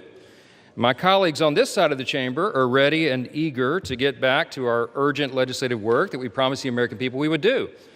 We've got to continue lowering the cost of health care. We've got to bring down prices for American families, and we've got to finish the regular appropriations process, just to name a few of those priorities. And I wish I could say that our first order of business would be to get to those urgent priorities, but of course we're here spending time on the floor about something else. This is something we could have resolved last week when we brought a unanimous consent to pass this discharge with the full support of the body. But our friends over here who are arguing today stalled that. They objected to it, and they wanted to have this exercise instead. And that's why we say that this is a show vote. That's what this is. They're making a show of it. And it really is a shame. We have some heroic women in the chamber today.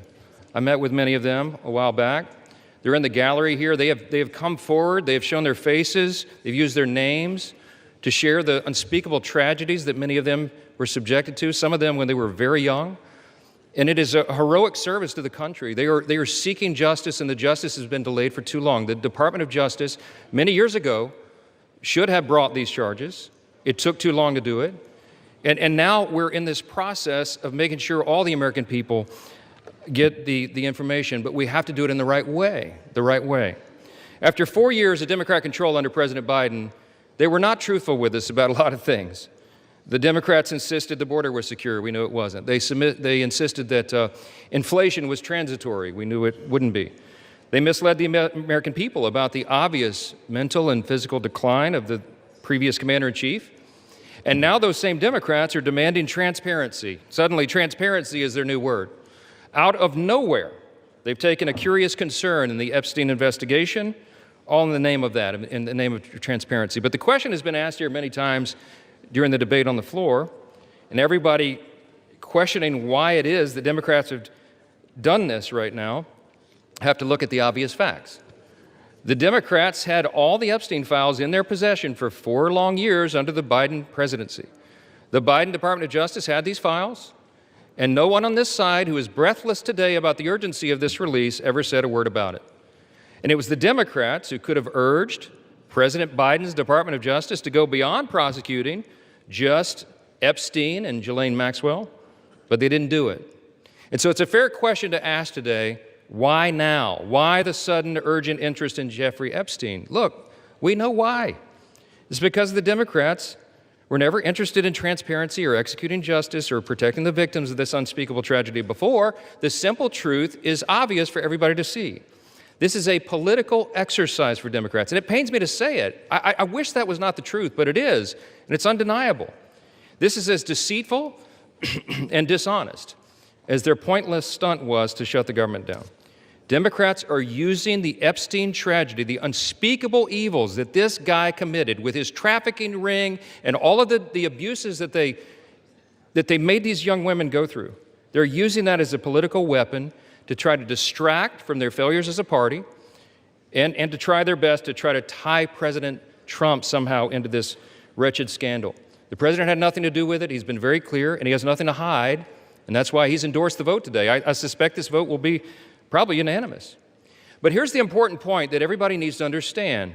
We have been advocates of maximum transparency, but we have also insisted that the victims be carefully protected. The Oversight Committee has been doing extraordinary work, and we've got some of the most vigorous advocates on the Republican and Democrat side on the Oversight Committee. They've been working in earnest to deliver transparency for the American people and to do it in a responsible manner. What do we mean by that? The bipartisan effort over there is already producing all the results that the discharge petition seeks and much, much more. Chairman Comer and all of these advocates over there have been releasing thousands of documents, for example, from the Epstein estate. And by the way, in my view, that's been the greatest treasure trove of information because it's yielded for us Epstein's own personal flight logs, his financial records, his daily calendars, and so much more. But importantly, none of that was addressed or is addressed in the legislation that's being voted on today. The estate files wouldn't even have been encompassed in that.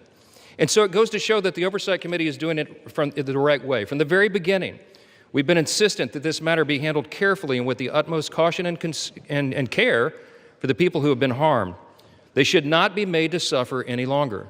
We're talking about real people's lives at stake here, and young victims who don't want to be dragged into this political game that could get hurt further. But the Democrats are rushing the release of thousands of unsubstantiated documents that may be included in this, that are going to be in the public domain with the passage of this bill. And there are serious deficiencies in the legislation that I have noted at length, and Republicans have to work to address those deficiencies in the Senate if and when this legislation is advanced. I stood before the American public today at our press conference, and I explained in detail the dangers of the discharge petition. We have posted at my website, speaker.gov, a summary. The legal counsel, a small army of lawyers, put this together. I used to be a federal court litigator. Many of my colleagues who have spoken today were. We understand the dangers of how this was haphazardly drawn up. And among them, by the way, Mr. Speaker, before I forget, I seek unanimous consent to enter into this document into the record. It's on the website. It's entitled, How the Flaws of H.R. 4405 Could Re-Victimize Epstein's Victims, Create New Victims, and Damage the Judicial System. It is dated today. Thank you. And it summarizes just 5 or 6 of the major concerns. Among them, it fails to fully protect victim privacy. It could create new categories of victims. It potentially jeopardizes grand jury secrecy. It fails to prohibit release of child sexual abuse materials that are not appropriately defined in the legislation. It jeopardizes future federal investigations, and we have national security concerns regarding classified information. We'll put this in the record because we need the legislative record to reflect what is the legislative intent behind this vote. I used to litigate cases. We would litigate federal statutes and whether or not they could survive, and legislative intent is important, and we need to say clearly for the record, as a Speaker of the House, I'm saying to you, this legislation that will pass today is flawed and it must be amended. The question is, why didn't we amend it here before we passed it? Because the authors won't allow it. Because under the rules of the House, under a discharge petition, they have to agree to consent for the legislation to be amended, and they're not doing that. So now we rely upon our partners in the other chamber to get that done, and they need to do that. The victims deserve our utmost respect. In fact, they should be saluted for their courage. And the young women who have not come forward, who are now, some of them are middle-aged women who have not come forward, also deserve our respect, and they deserve to be protected. Republicans support transparency. We want maximum transparency, especially when it comes to disclosing the names of anybody who had anything to do with these evils, anybody who conspired with or aided in any way Jeffrey Epstein. They must be brought to justice. We want the bill to be amended so it doesn't, at the same time, violate victim privacy, create new victims, disclose the names of any whistleblower or informant, cause the release of grand jury materials or child sexual abuse materials, or undermine our national security. And if and when the Senate takes this up, we will work with our colleagues over there to make sure that these things are corrected. I'll just close with this simple thought. We've been at this a while. It's drug on for a while, but it's time for this to come to light. I expect that this will be a unanimous vote, and it will reflect what I think every member in this chamber, and I'll say this now, at least in recent days, every member of the chamber on the Democrat side, they didn't say anything for 4 years, but they're for maximum transparency now, and so is this side. But we want to do it in a respectful and careful manner so that we don't subject innocent people to further harm. And that has been the whole thing. I told all my members today I'll be voting yes on this, and I suspect almost everyone will. We'll send it to the Senate, and we hope it's corrected. Thank you for the time, Mr. Speaker, and I yield back. Gentleman reserves. The gentleman from Maryland is recognized. I'm yielding to Mr. Gomez for the sole purpose of making a parliamentary inquiry. Mr. Gomez is recognized. Mr. Speaker, I rise to ask a point of parliamentary inquiry. Is this an appropriate time to point out that the Republicans named children's savings account in their so-called one big beautiful bill after Donald Trump, someone connected to one of the most notorious pedophiles in this country, or that the Speaker of the House just lied on the floor by stating that there was protection, there isn't protections for the victims in the Epstein bill. The gentleman is no longer recognized. The gentleman from Maryland, you are recognized. Thank you. I am prepared to close. I've got no more speakers on my side. The gentleman reserves. Gentleman from Ohio is recognized. Thank you, Mr. Speaker. No. Gentleman from Ohio has 30 seconds.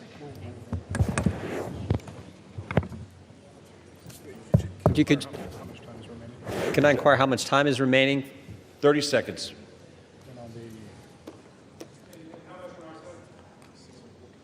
6 minutes, 15 seconds. Take 30 his. We reserve. Gentleman reserved. Gentleman from Maryland is recognized. I'll take the opportunity of the Speaker's presence to respond to some of the things that he said. In the very presence of the victims and the survivors who come to join us today, the Speaker said that now would be a time we should be working on urgent legislative work.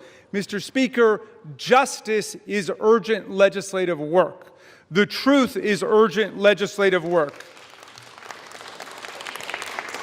The Speaker says, why now? Why now? Well, Mr. Speaker, you were the one who refused to swear in Adelita Grijalva for 50 days. We would have done it 50 days ago, but she provided the 218th signature on the discharge petition. So why now? It was because of your dilatory tactics, your delay, your postponement of it. Now, the gentleman says that there are not sufficient protections. There are protections in the bill for the victims to make sure that their names will be redacted. And yet we hear even the Speaker of the House of Representatives openly inviting the U.S. Senate to start finger painting on this bill, which we have waited more than 5 months to bring to the floor. The Senate should pass the bill exactly as it's written. The President should sign it exactly as he said he would when he finally changed his mind.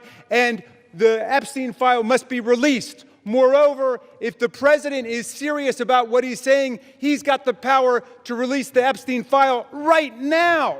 Nobody's stopping him. It's within his possession. It's within his control. He can release the whole thing, and he can redact the names of the victims and others who are innocent in this process.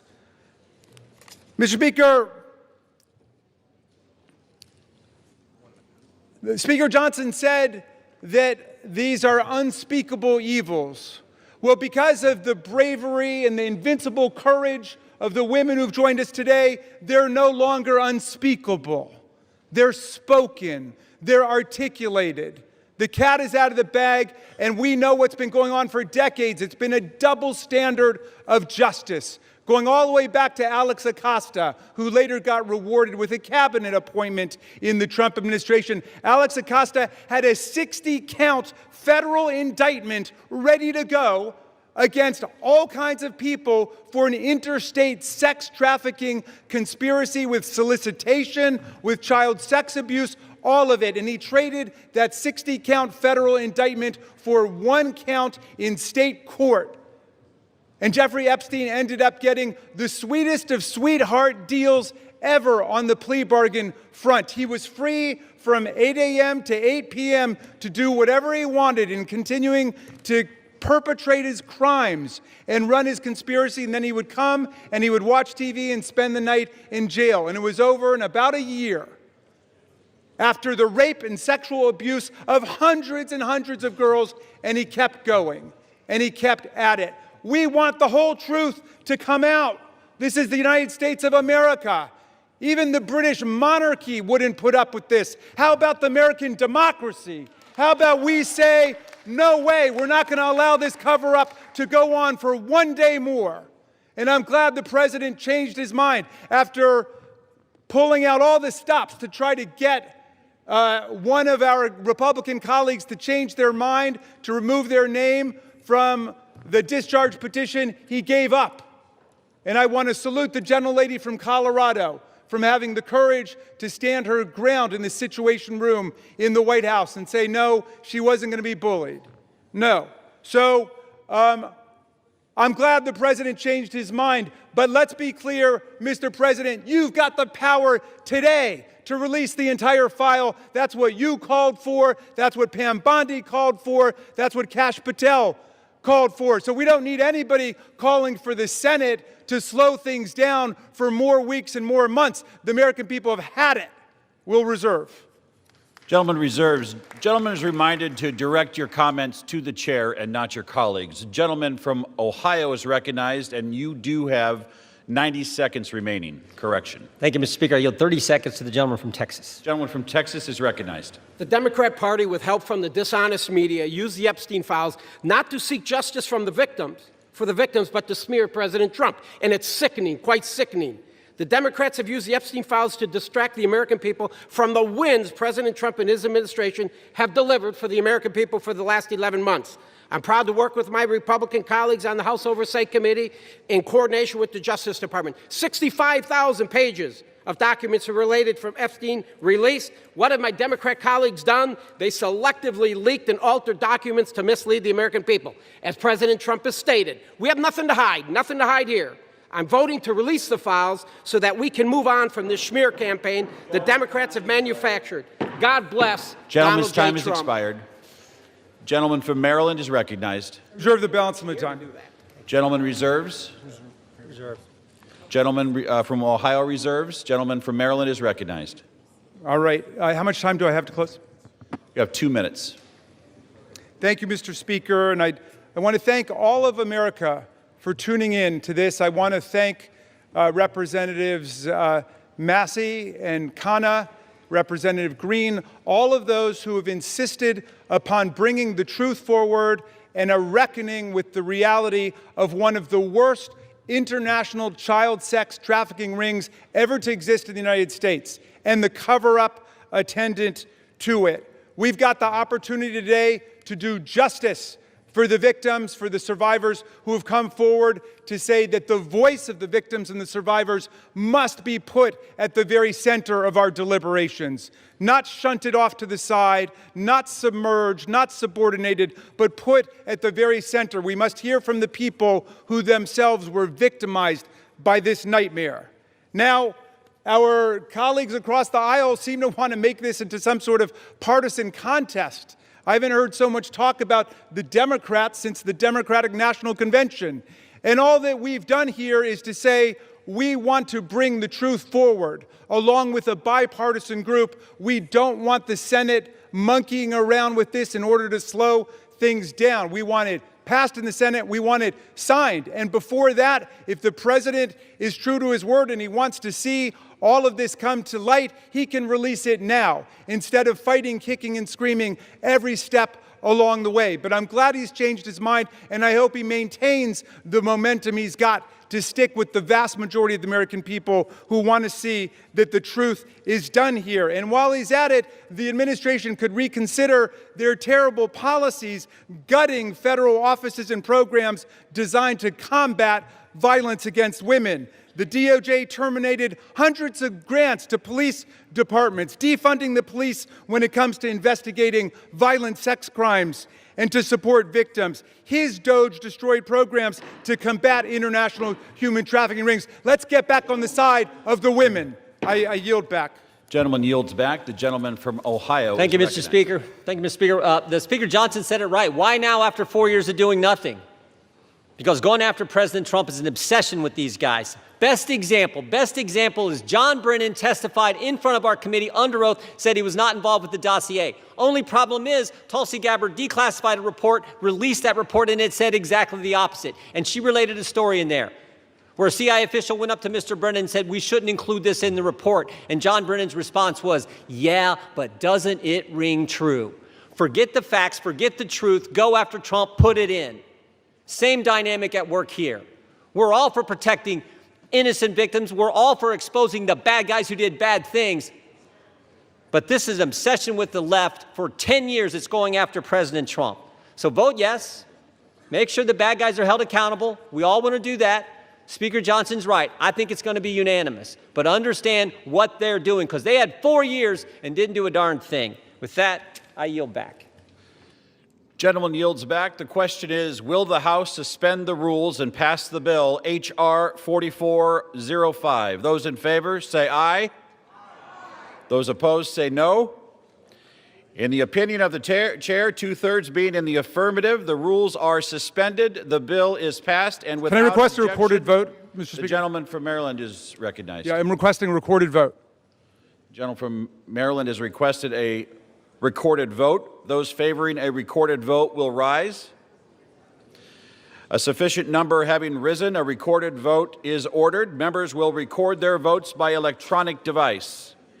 Pursuant to Clause 9 of Rule 20, this 15-minute vote on the motion to suspend the rules will be followed by 5-minute votes on ordering the previous question on House Resolution 879, adoption of House Resolution 879 if ordered, and adoption of House Resolution 878. This is a 15-minute vote.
On this vote, the yeas are 427, the nays are 1.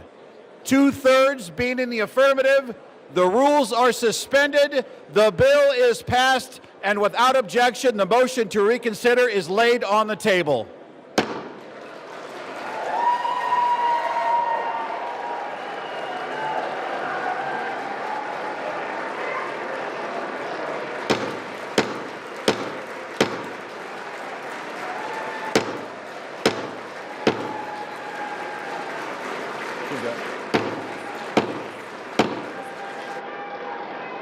Pursuant to Clause 8, Rule 20, the unfinished business is the vote on ordering the previous question on House Resolution 879, on which the yeas and nays are ordered. The clerk will report the title of the resolution. House Calendar Number 47, House Resolution 879. Resolution providing for consideration of the joint resolution, Senate Joint Resolution 80, providing for congressional disapproval under Chapter 8 of Title 5 United States Code of the rules submitted by the Bureau of Land Management relating to National Petroleum Reserve in Alaska Integrated Activity Plan Record of Decision, providing for consideration of the joint resolution, House Joint Resolution 130, providing for congressional disapproval under Chapter 8 of Title 5 United States Code of the rules submitted by the Bureau of Land Management relating to Buffalo Field Office Record of Decision and approved Resource Management Plan Amendment, providing for consideration of the joint resolution, House Joint Resolution 131, providing for congressional disapproval under Chapter 8 of Title 5 United States Code of the rules submitted by the Bureau of Land Management relating to Coastal Plain Oil and Gas Leasing Program Record of Decision, providing for consideration of the concurrent resolution, House Concurrent Resolution 58, denouncing the horrors of socialism, providing for consideration of the bill, H.R. 1949, to repeal restrictions on the export of import of natural gas, providing for consideration of the bill, H.R. 3109, to require the Secretary of Energy to direct the National Petroleum Council to issue a report with respect to the petrochemical refineries in the United States and for other purposes, providing for consideration of the bill, H.R. 5107, to repeal the Comprehensive Policing and Justice Reform Amendment Act of 2022, enacted by the District of Columbia Council, providing for consideration of the bill, H.R. 5214, to require mandatory pretrial and post-conviction detention for crimes of violence and dangerous crimes and require mandatory cash bail for certain offenses that pose a threat to the public safety or order in the District of Columbia, and for other purposes, The question is on ordering the previous question. Members will record their vote by electronic device. This is a 5-minute vote.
On this vote, the yeas are 217, the nays are 211. The previous question is ordered.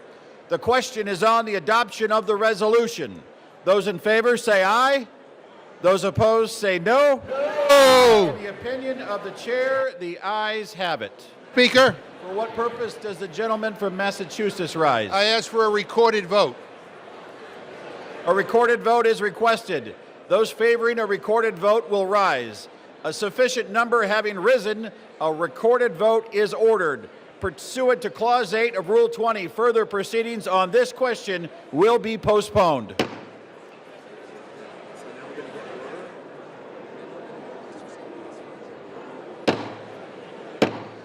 The House will be in order. The House will come to order. The House will come to order. For what purpose does the gentleman seek recognition? To speak out of order for 1 minute, Mr. Speaker. Without objection, the gentleman is recognized. Thank you, Mr. Speaker. Today I rise to recognize a man whose dedication, steadiness, and wisdom have shaped not only my work in this chamber, but the work of this institution itself. I'm talking about my Chief of Staff, Brett Horton.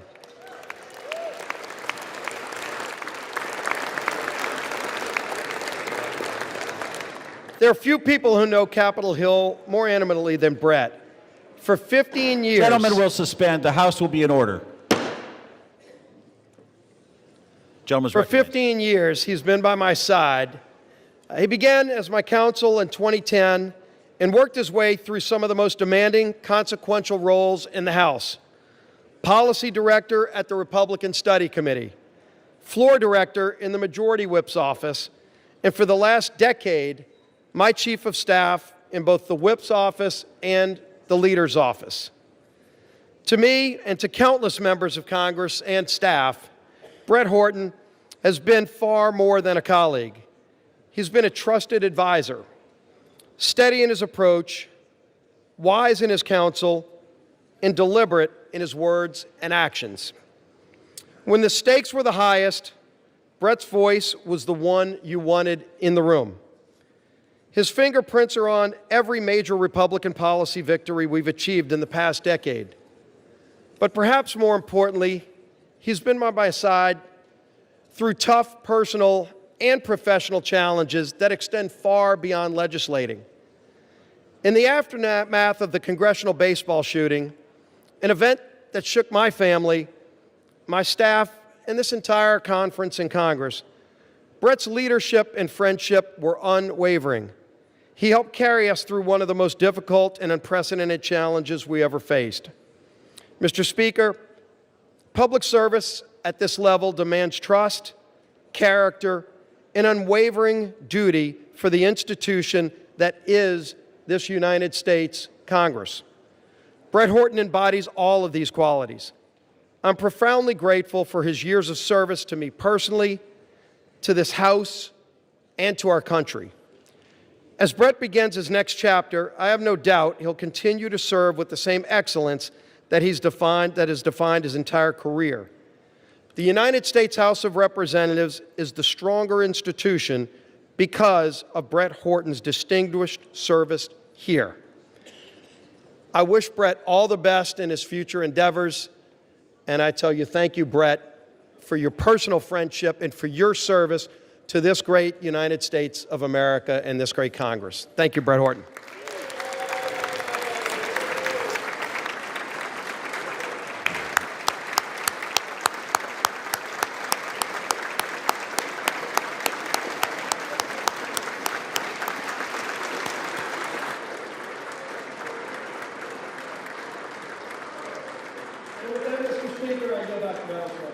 Gentleman yields back. Pursuant to Clause 8 of Rule 20, the unfinished business is the vote on the adoption of House Resolution 879, on which a recorded vote is ordered.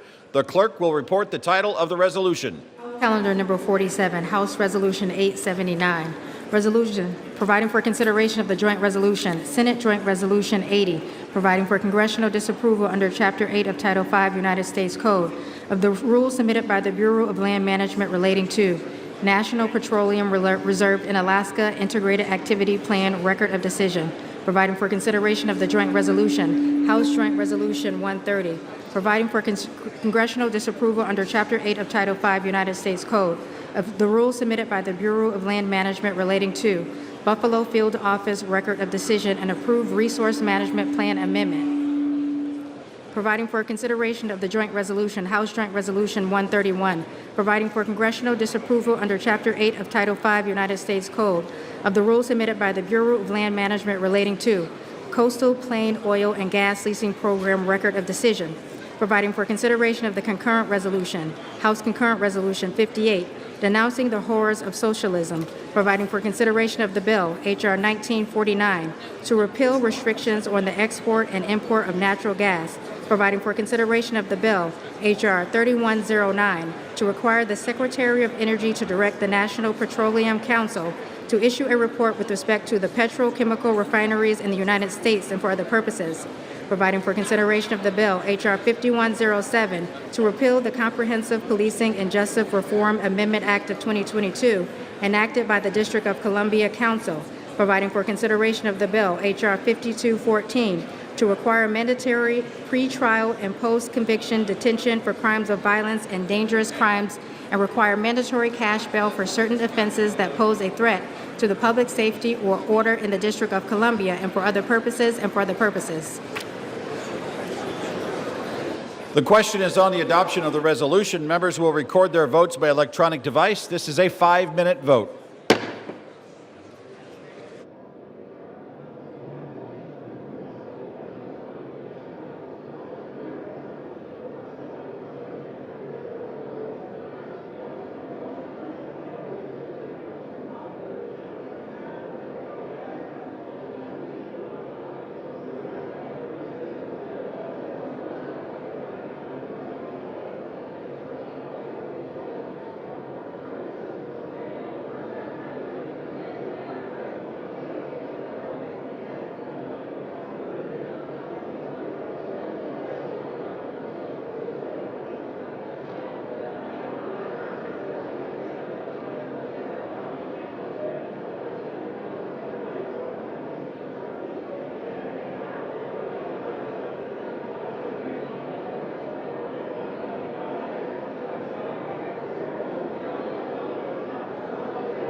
On this vote, the yeas are 217 and the nays are 210.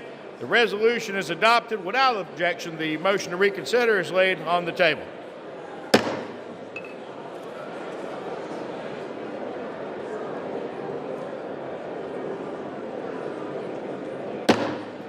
Pursuant to Clause 8 of Rule 20, the unfinished business is the vote on adoption of House Resolution 878, on which the yeas and nays are ordered. The clerk will report the title of the resolution. House Resolution 878, resolution disapproving the behavior of Representative Jesus G. Chuy Garcia of Illinois. The question is on adoption of the resolution. Members will record their votes by electronic device. This is a 5-minute vote.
On this vote, the yeas are 236, the nays are 183, with 4 answering present. The resolution is adopted.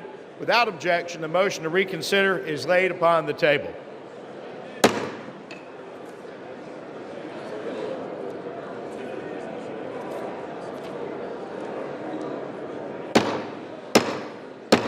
The House will come to order.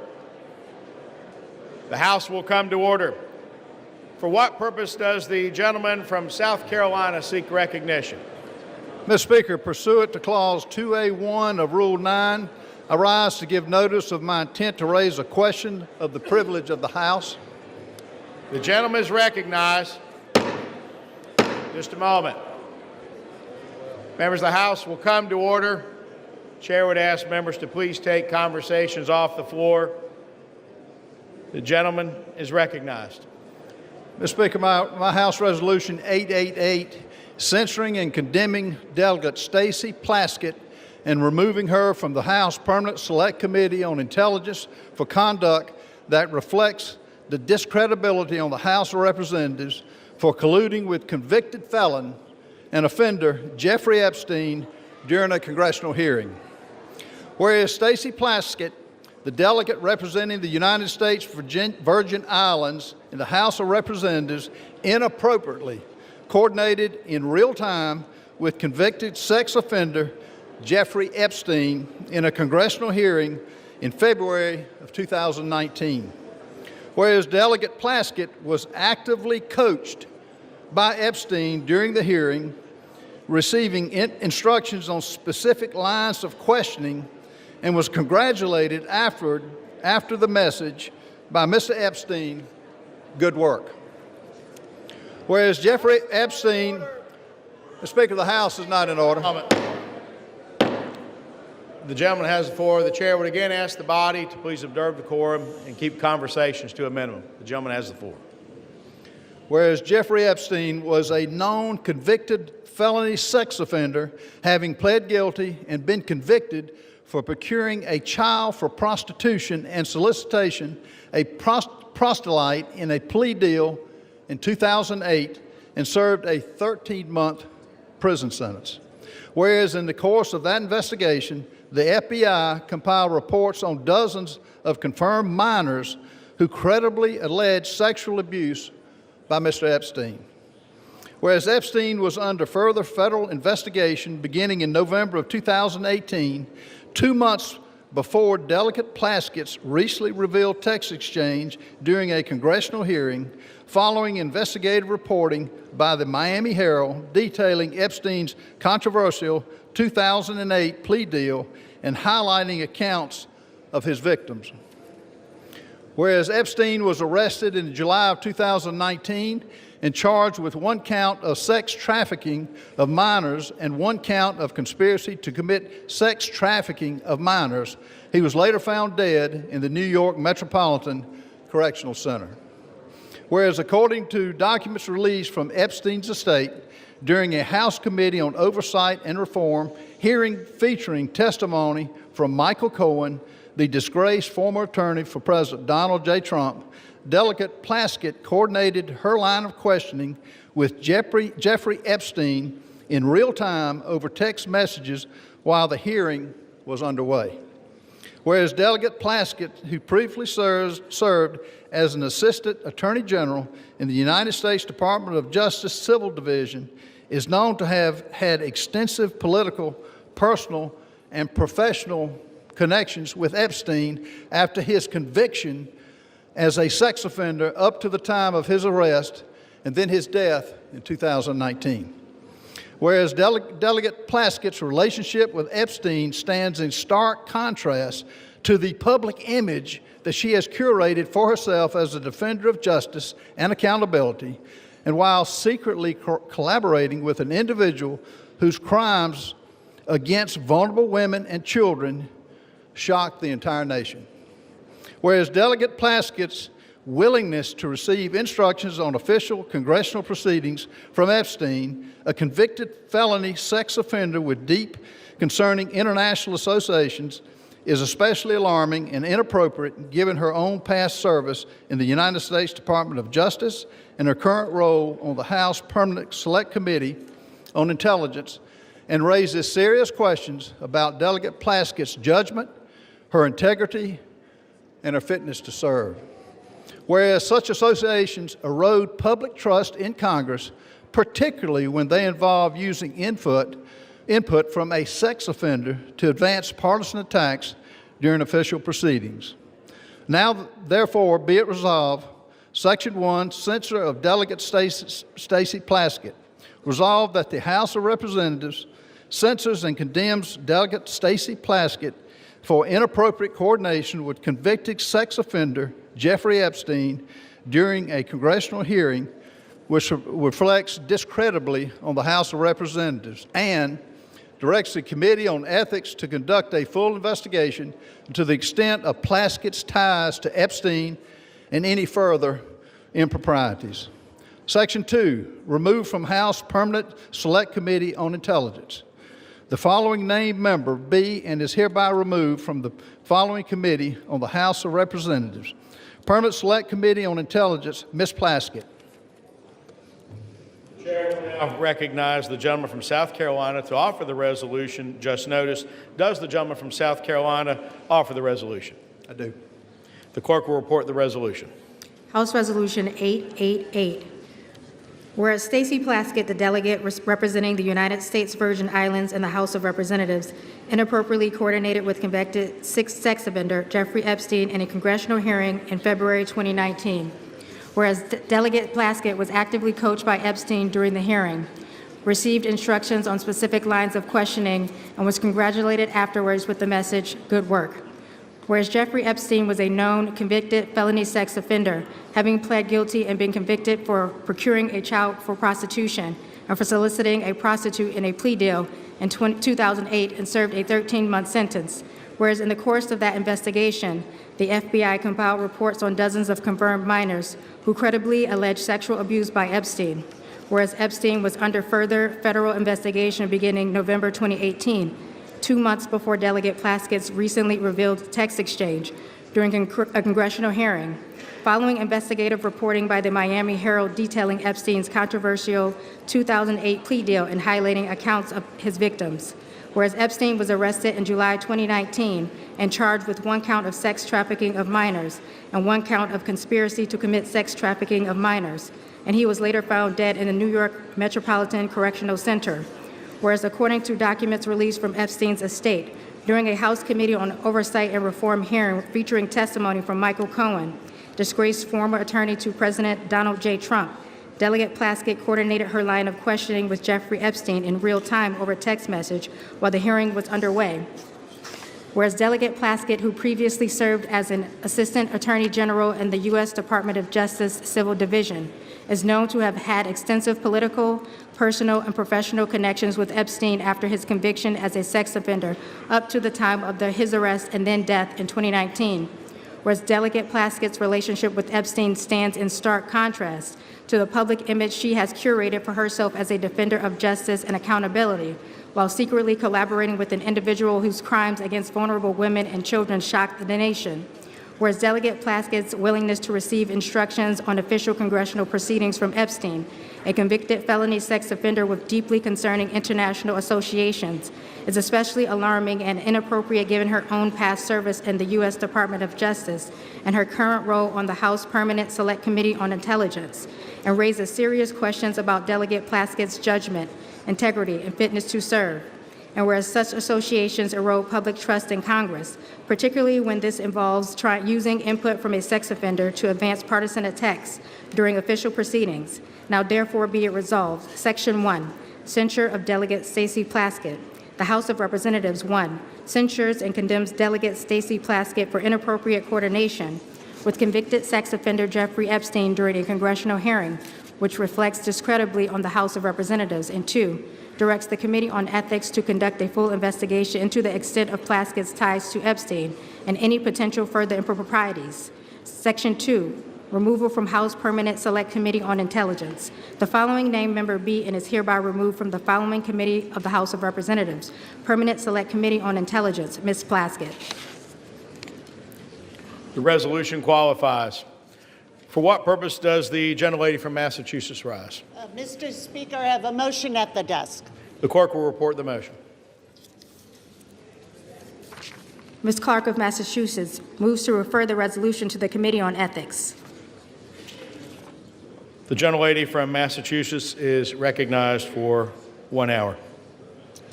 Mr. Speaker, today we have finally taken a vote that recognizes the need for the survivors and victims of Jeffrey Epstein to have justice and transparency. And not minutes later, the gentleman from South Carolina is filing yet another partisan resolution. I ask all of my colleagues to support this motion to refer this to the Ethics Committee, and I yield back my time. Without objection, the previous question is ordered. The question is on the motion to refer. All those in favor say aye. Aye. All those opposed say no. No. In the opinion of the chair, the noes have it. Mr. Speaker. And the motion is not up. What Mr. purpose? Speaker, I request to call the yeas and nays. The yeas and nays are requested. Those favoring a vote by the yeas and nays will rise.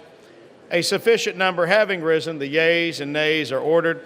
Members will record their votes by electronic device. 5 minutes will be allowed for this vote.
On this vote, the ayes are 213 and the noes are 214. The motion is not adopted. Without objection, the motion to reconsider is laid on the table.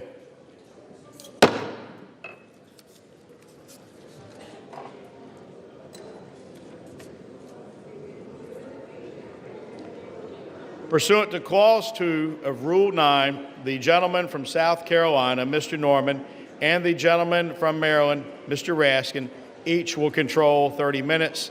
The chair recognizes the gentleman from South Carolina. Thank you, Mr. Speaker. And just a moment. The chair would ask the House to come to order again, ask members to take conversations off the floor so that the members can be given due accord and respect during the period of debate. The gentleman has the floor. Thank you, Mr. Speaker. I rise today because the House of Representatives has a responsibility and a duty to protect the integrity of this institution. And what we learned from the documents released by Jeffrey Epstein's estate is nothing short of alarming. Those documents show that Delegate Stacey Plaskett, a sitting member of Congress, coordinated her questioning during an official oversight hearing with a man who is a convicted sex offender, a man whose crimes against minors shocked this entire nation. Let me be clear, this was just not casual contact. There were deliberate communications, and they shaped her official line of questioning in a congressional hearing. The American people expect honesty, the American people expect integrity and judgment from their elected officials. They expect members of Congress to conduct themselves with one word: decency, not to seek advice from a predator who exploited minor children. This resolution does not accuse. It acknowledges what is documented. It censures Delegate Plaskett for her conduct, removes her from the Intelligence Committee, where her judgment is paramount, and directs a full investigation into the extent of her relationship with Mr. Epstein. Some will try to spin this as politics, but protecting the honor of this body is not partisan. It's not Democrat, it's not Republican. Standing against a convicted predator's influence in our proceedings is not partisan.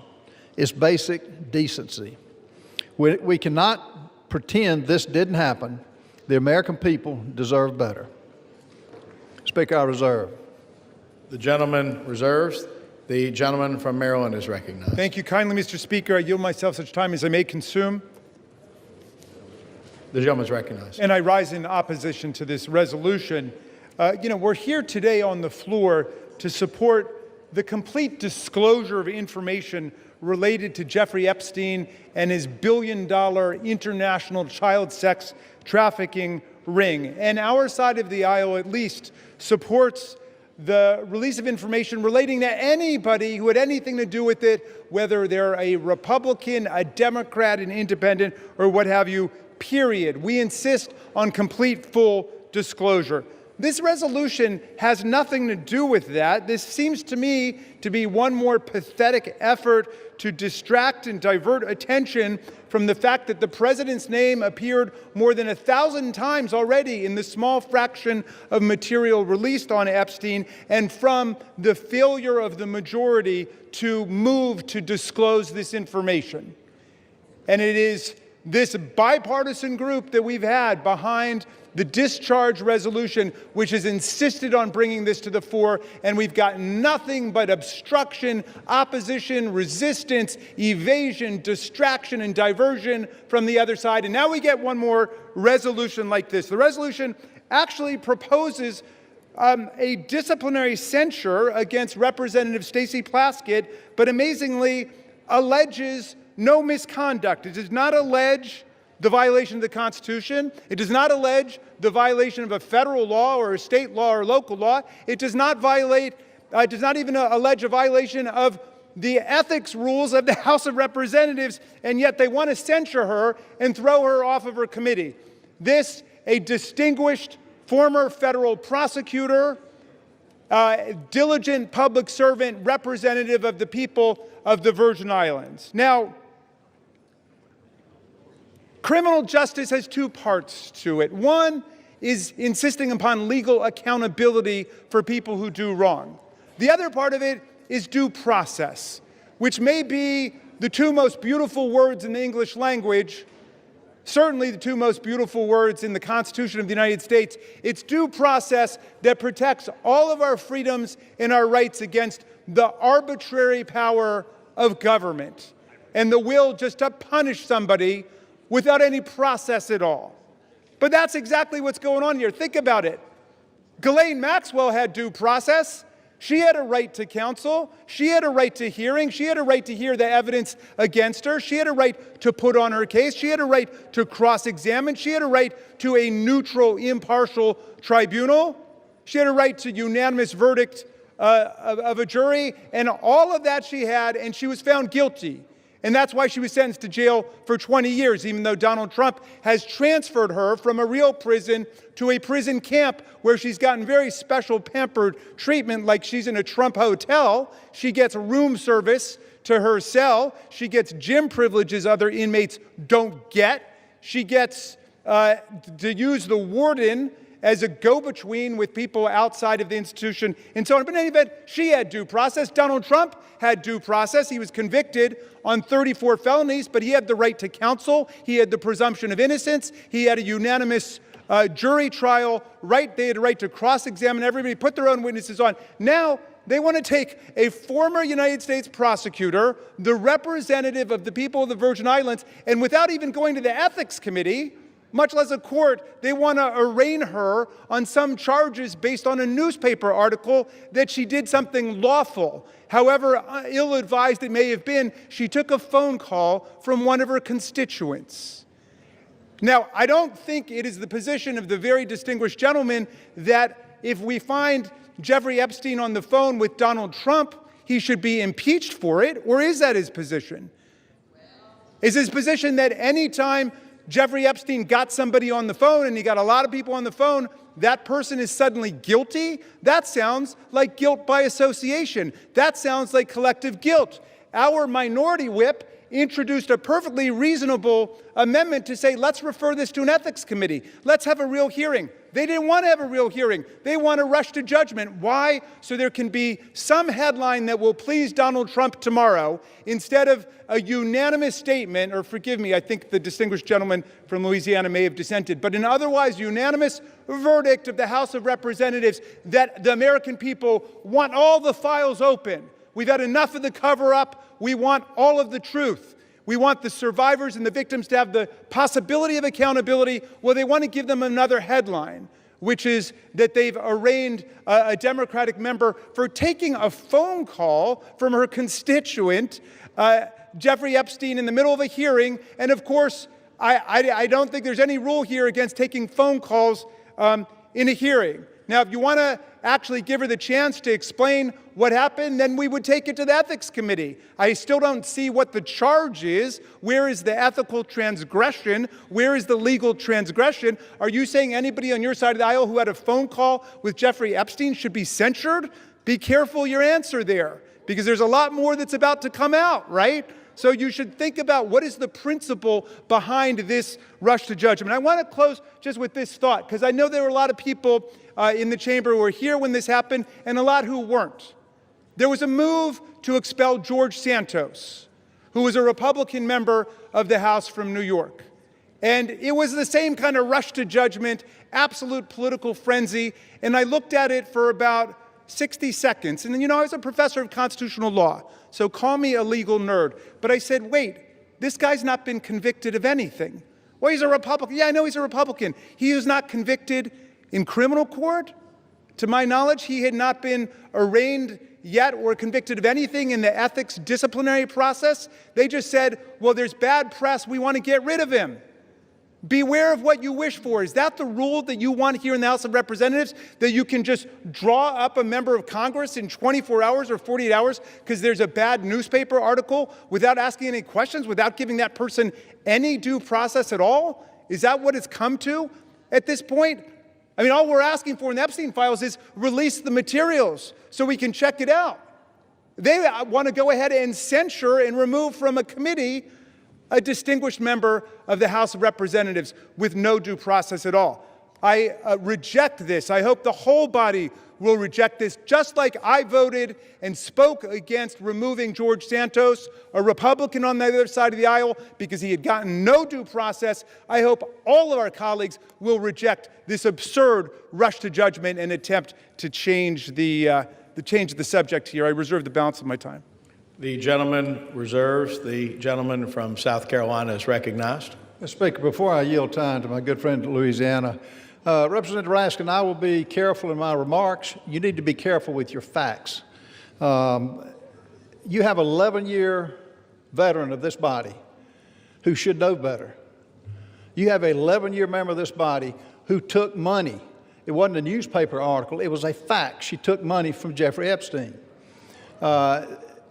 It's ironic that you're taken up by defending Ms. Plaskett, which is going to the Ethics Committee, but she's lost her willingness or lost her ability to serve because she got irrational judgment by taking money from a convicted pedophile of young children.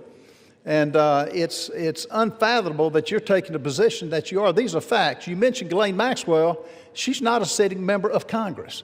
She, as a sitting member of Congress, she has relinquished any sense of duty to serve on these committees. With that, I want to yield as much time as needed for my good friend Louisiana, Mr. Clay Higgins. And the chair would remind all members to please avoid engaging in personalities to direct all comments to the chair. The gentleman from Louisiana is recognized. I thank my colleague, Mr. Norman from South Carolina, and I thank my colleague, Mr. Raskin, for the salient points that he has brought to this debate. I also defended George Santos on this floor and opposed the means by which he was expelled. I think it was beyond the pale, and this is a responsibility that we bear in this body, is to determine the means by which our colleagues shall be reprimanded or disciplined. And the Constitution is clear on this. My friend, Mr. Raskin, knows full well that this body controls the means by which and the rules by which the members of Congress shall be disciplined. So we've had variances of opinions regarding, the exact disciplinary actions that should be embraced or rejected, member by member. But let me say that in this case, Ms. Plaskett's receiving text messages, this was so alarming to me. When I saw this and read it, I didn't believe it. I say to my friend, I thought perhaps it was media from a satirical site. It couldn't possibly be true, because we all know that a text message, a text exchange is rather intimate in the realm of communications. And to pierce into an actual congressional hearing for a member of Congress to receive and respond to a text message during a hearing, that is quite familiar, is it not?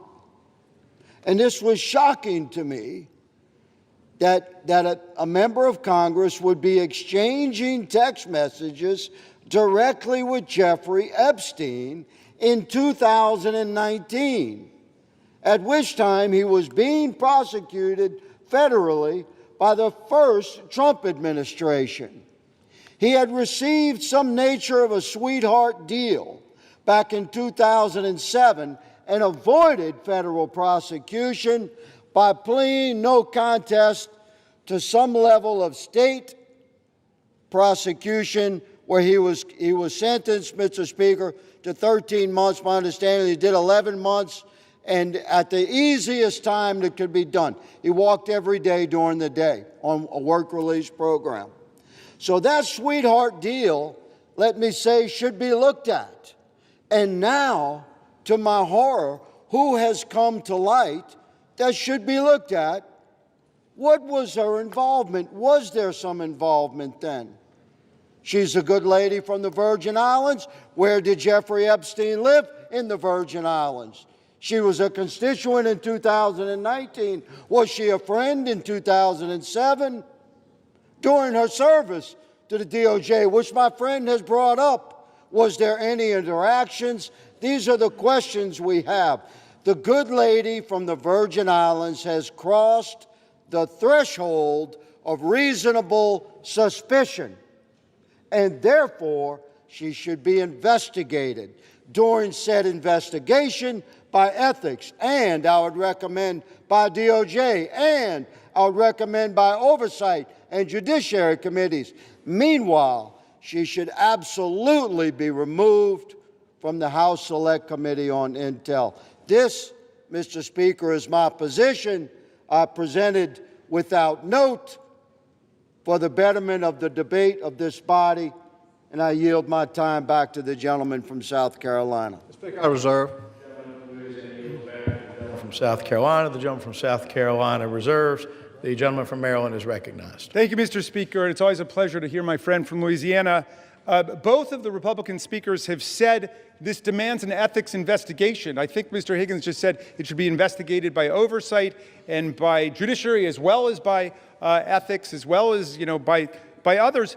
This resolution censures her and punishes her before there's been 1 day of investigation. There's been no investigation at all. That was the whole burden of the minority whip's amendment. It was to say, let's have an investigation, refer it to the Ethics Committee. That's why the distinguished gentleman from Louisiana and I both voted against, and we got a majority to vote against censuring or expelling even George Santos without any ruling by our ethics disciplinary body. Isn't that putting the cart before the horse? I don't get it. I wish one of you could explain that to us, why we should censure her before there's been 1 day of actual investigation.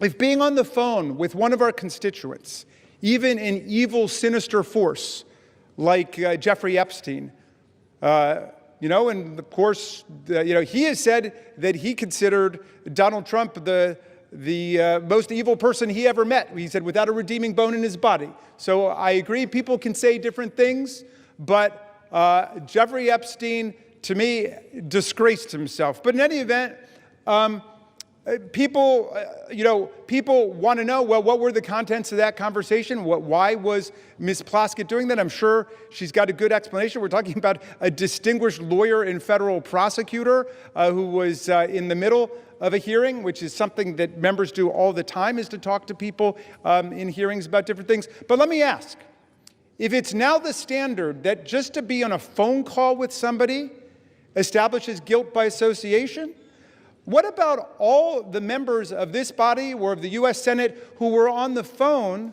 with January 6th insurrectionists and President Trump and his associates who were trying to block the certification of the election as people were chanting, "Hang Mike Pence"? A lot of phone calls, a lot of traffic going on. In fact, that's why our Republican colleagues dealt themselves $1 million cash payoff bonanza provision in the most recent Republican spending bill. They put that in there because their phone records had been subpoenaed lawfully by a grand jury. They were treated like every other American citizen because their names came up as potentially being involved in that conspiracy to somehow shut down proceedings in the House and the Senate. Now, are we saying just because they were on a phone call, they're guilty of something, we should strip them of their committee assignments? We should censure them? Have we gotten to that point? I mean, come on. This is the House of Representatives of the United States of America. Let's stick by the Constitution. Let's stick by due process. Let's go through the rules. I yield 5 minutes to my distinguished colleague from Connecticut, Representative Himes. The gentleman from Connecticut is recognized. Thank you, Mr. Speaker, and I thank the gentleman from Maryland. I'm not going to speak today about Jeffrey Epstein or January 6th. I'm going to confine my remarks to two things that I know about. And I'm going to take a deep breath right now Because to stand here and to have to listen to the gentleman from Louisiana in the guise of just asking questions, besmirch one of the finest members I have had the honor of serving with, I would think would offend the sensibility of anybody in this chamber. But I'm going to limit my remarks to two things I know very well. Number one, the House Permanent Select Committee on Intelligence and what we need to do to preserve that very special environment. And number two, the character of Delegate Stacey Plaskett. On HPSCI, I've served for 10 years. And with Chairman Turner and now with Chairman Crawford, we have fought for that decade to keep the Select Committee on Intelligence immunized from the sewage that flows through this chamber, the partisan attacks, the hideousness. And by and large, we've been pretty successful, with one exception, when that committee got involved in the political investigation around Ukraine in the first Trump administration. Every single day, the leaders of that committee work hard, establish friendships, and do the work we need to do to make sure that the toxicity and the sewage that we're hearing right now don't impinge the critical work of making sure that our intelligence communities are keeping Americans safe and not violating civil liberties and not doing things inconsistent with the desires and character of the American people. This effort, put forward by a bunch of people who haven't served on that committee and who have no idea the comity and the grace with which that committee serves. You, sirs, will hurt this committee badly. And I expect every Republican on the Intelligence Committee, and I'll say it again, I expect every Republican on the Intelligence Committee who know Ms. Plaskett and who know the committee to vote no on the idea that without evidence and without due process, Ms. Plaskett should be removed from that very special committee. This resolution would strike a devastating blow to HPSCI's ability to work effectively by removing a member in good standing based on a newspaper article about text. No due process, no evidence, nothing offered other than a newspaper article which has moved the gentleman from South Carolina, a member who is consistently engaged in a bipartisan and productive way with the committee's work, to make some unrelated political statement will do profound damage to this essential committee. Now, let me just talk for a moment about Ms. Plaskett. I've served in this institution for 17 years, longer, I think, than most people in this chamber. And I have not had the honor of serving with somebody with the integrity and the commitment and the hard-working bona fides as Ms. Plaskett. We can argue about the wisdom or the judgment associated with those texts. I'm told that apparently Mr. Epstein was a constituent. But on any one of us, our worst day, our biggest misjudgment is not to be judged without any due process, especially in the context of this superb member, this critical member of the Intelligence Committee. The result of this resolution, if it were to pass, will be to undo the efforts of the Republican Speaker and the Republican Chairman of the Intelligence Committee, Mr. Crawford, to restore the committee to what it was intended to be. And while the bill for that decision won't come due immediately, it will come due over time in the form of a less accountable and less effective intelligence community with less effective oversight for Congress. So I don't expect the gentlemen who have offered this up to back down now, but I do expect every single member of the Intelligence Committee that elect those few who understand what it is we need to do to close the door on the flow of partisan sewage which we see now threatening the critical work that we do. Vote no on this appalling resolution. I yield back. We reserve. The gentleman from Connecticut yields back to the gentleman from Maryland. The gentleman from Maryland reserves. The gentleman from South Carolina is recognized. Mr. Speaker, can I inquire about how much time we have left? 2.5 minutes. 2.5 minutes? 22 and a half minutes. 22 and a half minutes. Yes, sir. Let me just say, for my good friends on the left, you know, we're hearing words. That's all this is, words. You're taking the side of a young lady who should have known better. She served for 11 years. She disparaged herself. She did it to herself. This is not smoke and mirrors. This is actual text that pretty well indicts Ms. Plaskett. Would she probably take it back? Yes, but it's too late now. I want to yield as much time as needs to be consumed by my good friend from Texas, Chip Roy. The gentleman from Texas is recognized. I thank the gentleman from South Carolina. I thank him for bringing forward this important resolution before the body. I do want to say I appreciate the gentleman from Maryland, his commentary about the vote on removal and his considered judgment with respect to Santos, and I agreed with him at the time and made the same points. I want to align myself with the remarks from the gentleman from Louisiana, but I want to note in doing so, and I think the gentleman from Maryland has shown respect to, I think, the judgment of the gentleman from Louisiana about his being the sole vote on the issue before this body before with respect to what we're making public because of the gentleman's, I think, very real concerns about what it might mean for victims. And we had that debate and a colloquy back and forth in the Judiciary Committee a few hours ago about what we can do to ensure victims are protected and so forth as we all go forward in what I believe is a unanimous view that we should go seek out truth and justice here with respect to Epstein and anybody associated with him and them and the nefarious affairs involving Jeffrey Epstein. The reason that I support this resolution is, and I would note that my colleagues on the other side of the aisle, they could have tabled this resolution. They chose not to table it. They chose to refer it, which suggests to me that there's a recognition that something here is not particularly good, that we've got a sitting member, in this case the delegate from the U.S. Virgin Islands, who was sitting in the Oversight Committee.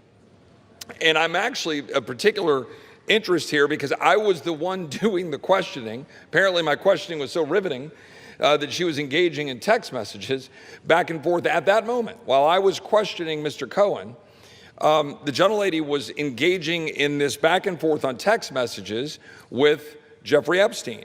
Now, again, I've listened now for months. My colleagues on the other side of the aisle disparage and try to impugn the character of the President of the United States and other members of the administration in connection to an investigation of Jeffrey Epstein, which the President, his administration in 2019, they indicted Epstein.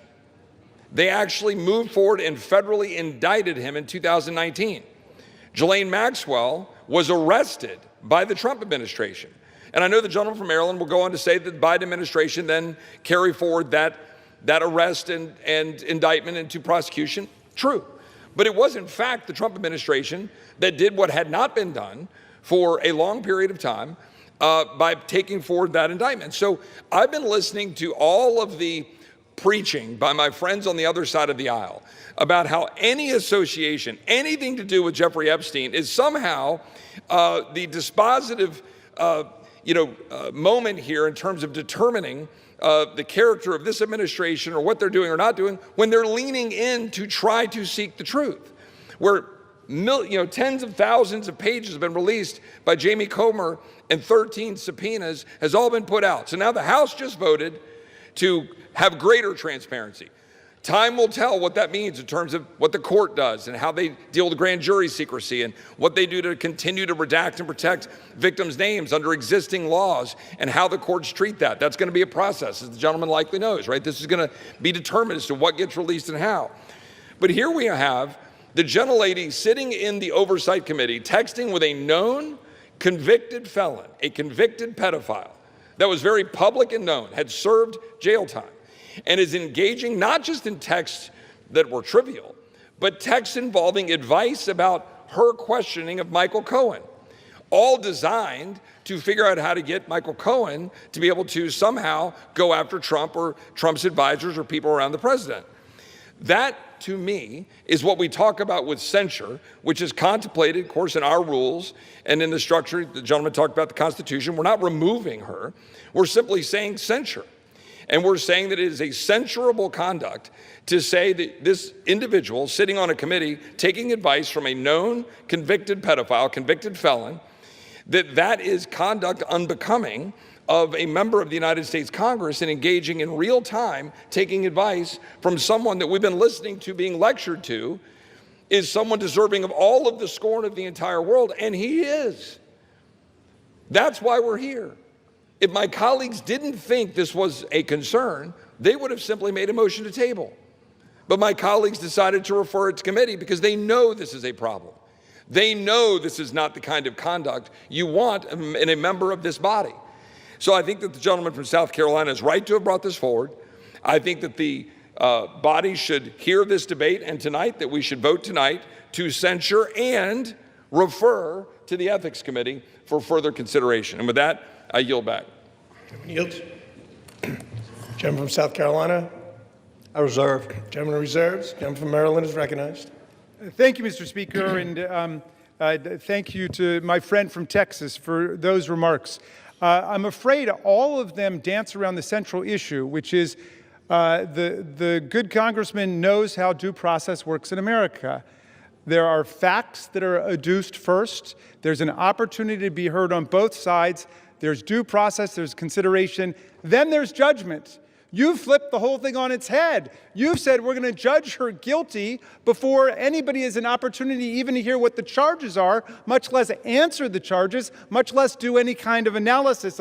I'm sorry to hear that the text exchange that it seems to be at the heart of people's consternation here took place during the distinguished gentleman's questioning, but that is not a federal offense, nor is it an ethical violation in the House of Representatives. You don't get to have the undivided attention of all of your colleagues. The gentleman says that he thinks that our position is that any association with Jeffrey Epstein is a dispositive moment of judgment for people. That's not the position we've advanced.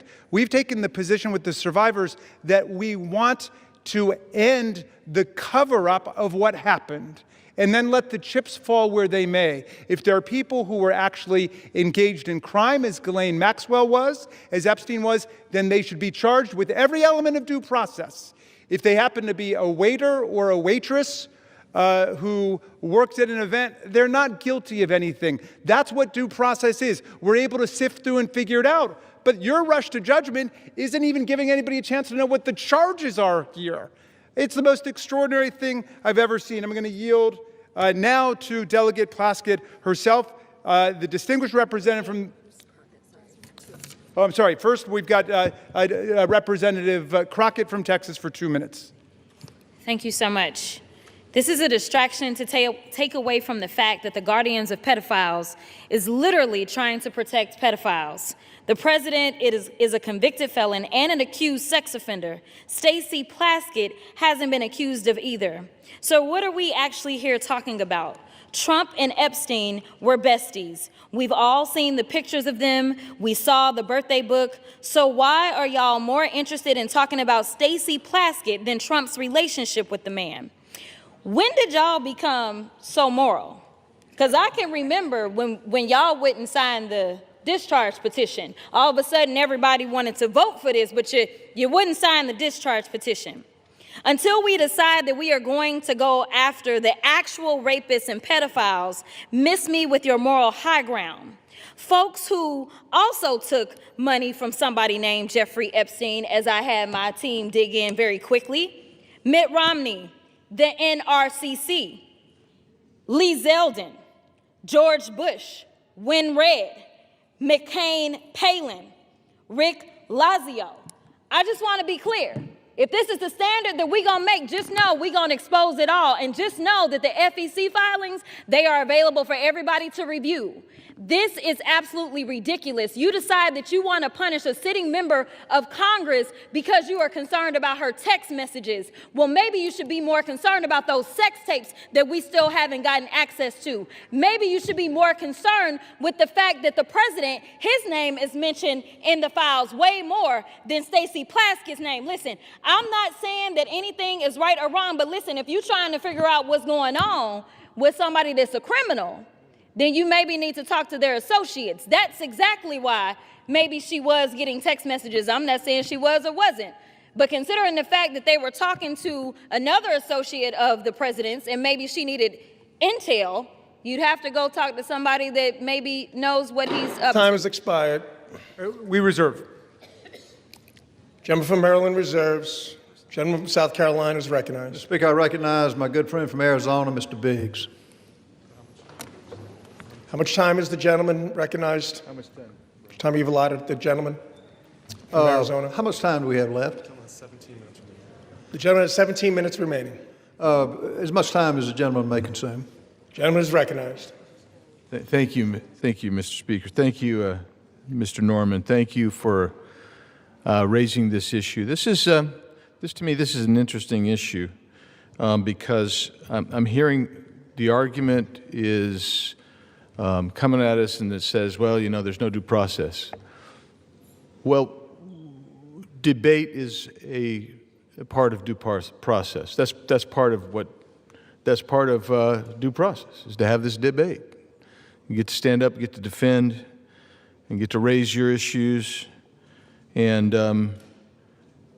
you chose to take it back to committee, which, as Mr. Roy said, that kind of indicates that maybe you know that there's something that's not great about this. So I'm looking at this, and here's at least one of the exchanges that seems to have taken place, and maybe we'll hear some comment about it. That'd be good. You can make some comment about it, but in this exchange, Mr. Epstein sent a text message to the gentlelady from the Virgin Islands, and this is the quote. He brings up Rona, keeper of the secrets. And who's he referring to? Rona Graff. That's a Trump assistant. And Plaskett responds, Rona, ? Quick, I'm up next. Is that an acronym? So she wants to know what Mr. Epstein wants her to talk about.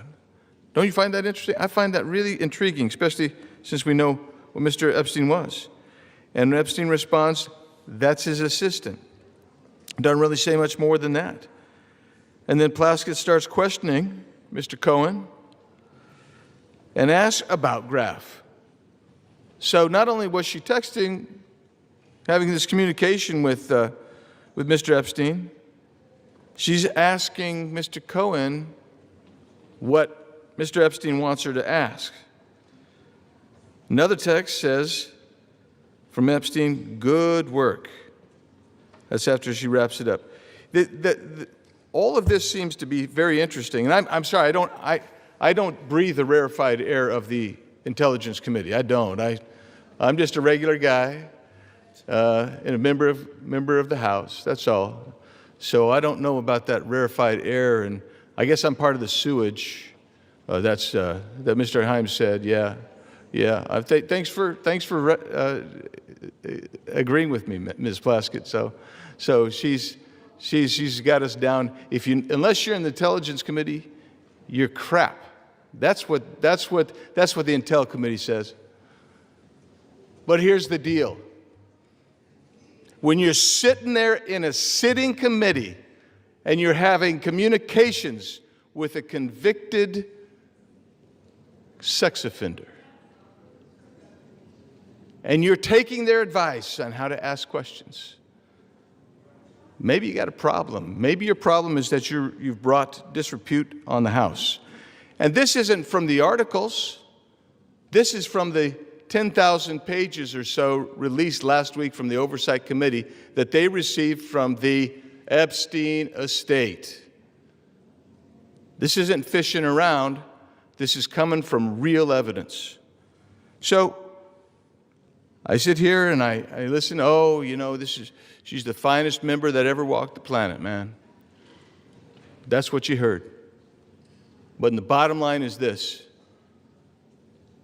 She's sitting there seeking advice and counsel on how to ask questions from Jeffrey Epstein, who this entire body, save one, just condemned.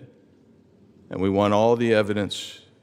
And it's a shame to be here, but for one thing, you made the choice. And so, Mr. Chairman, I'm encouraging everyone in this body to support Mr. Norman's resolution. And I yield back. Gentleman yields. Speaker, I reserve. Gentleman of South Carolina reserves. The members are reminded to direct their commentary to the chair.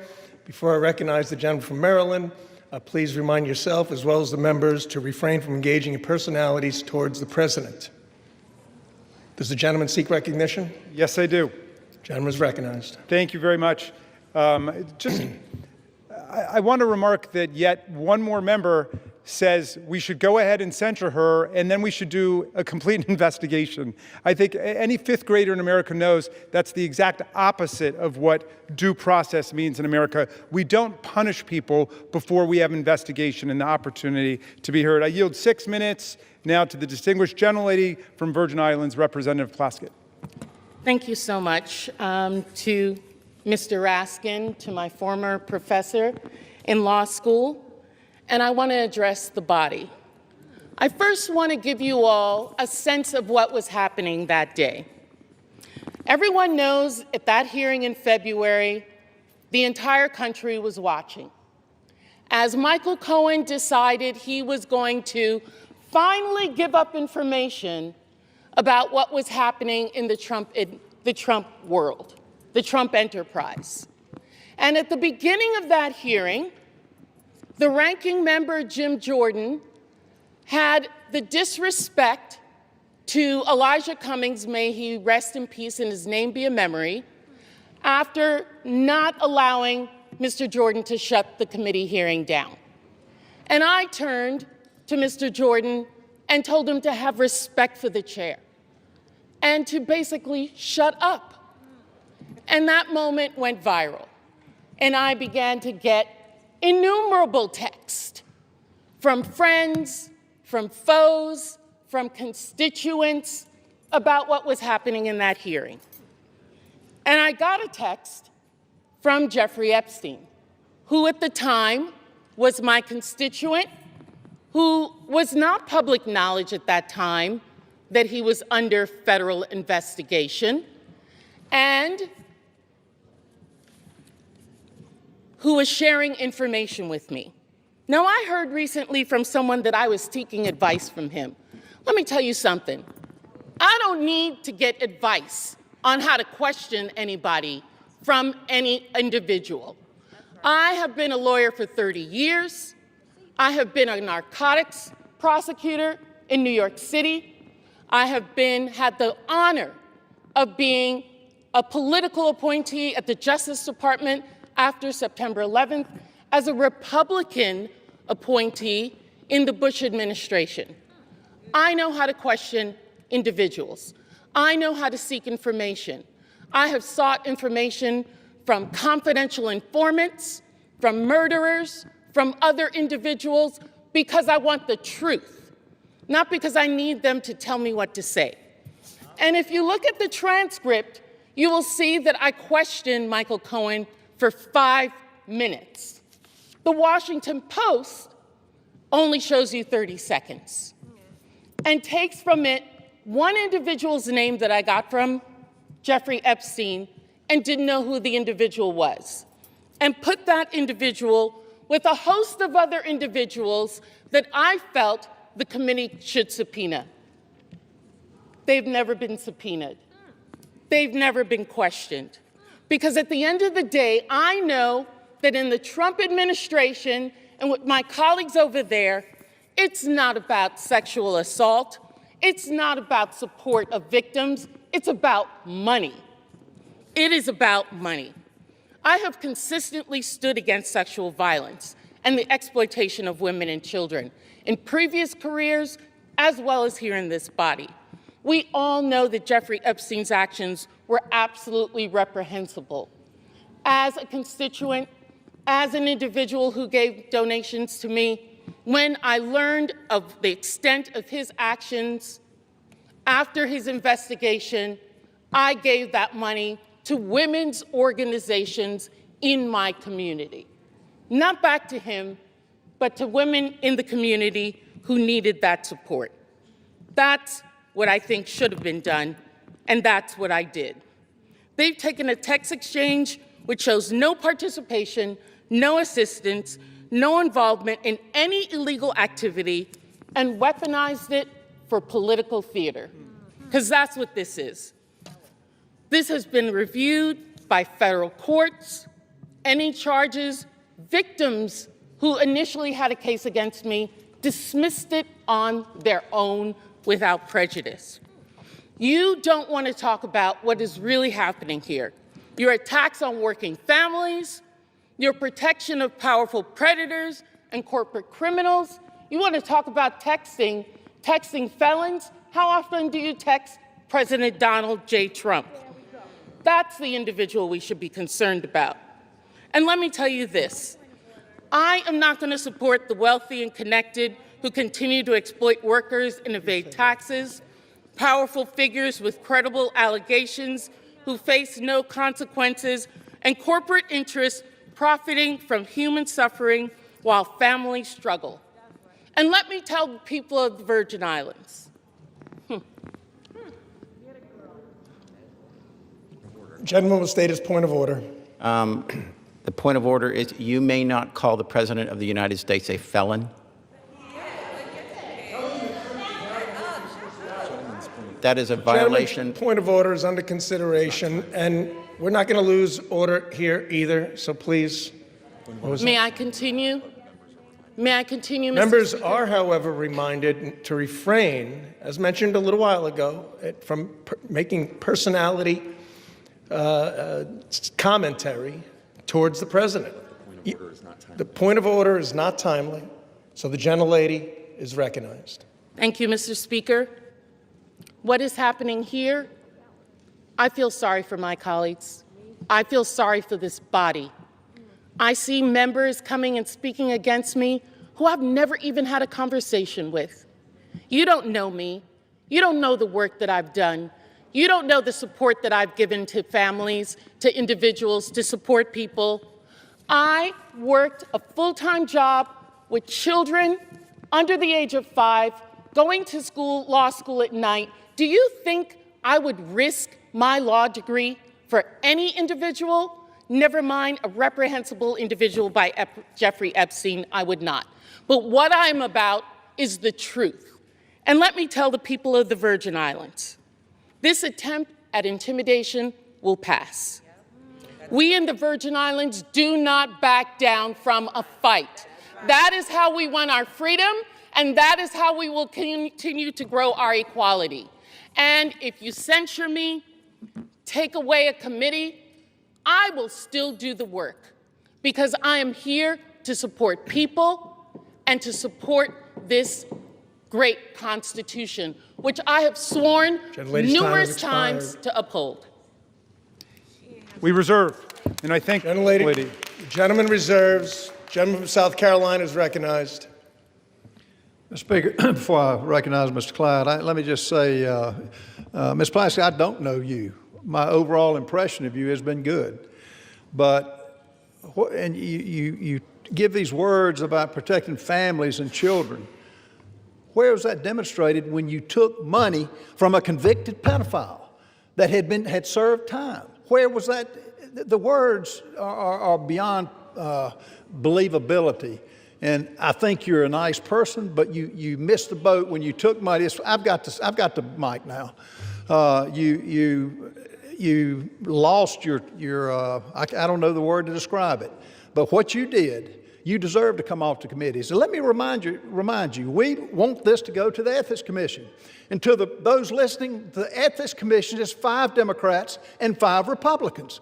Let them find it. But in the meantime, you do not deserve to serve on a committee with national clearance. And I would like now. Will be reminded again to direct their commentary to the chair.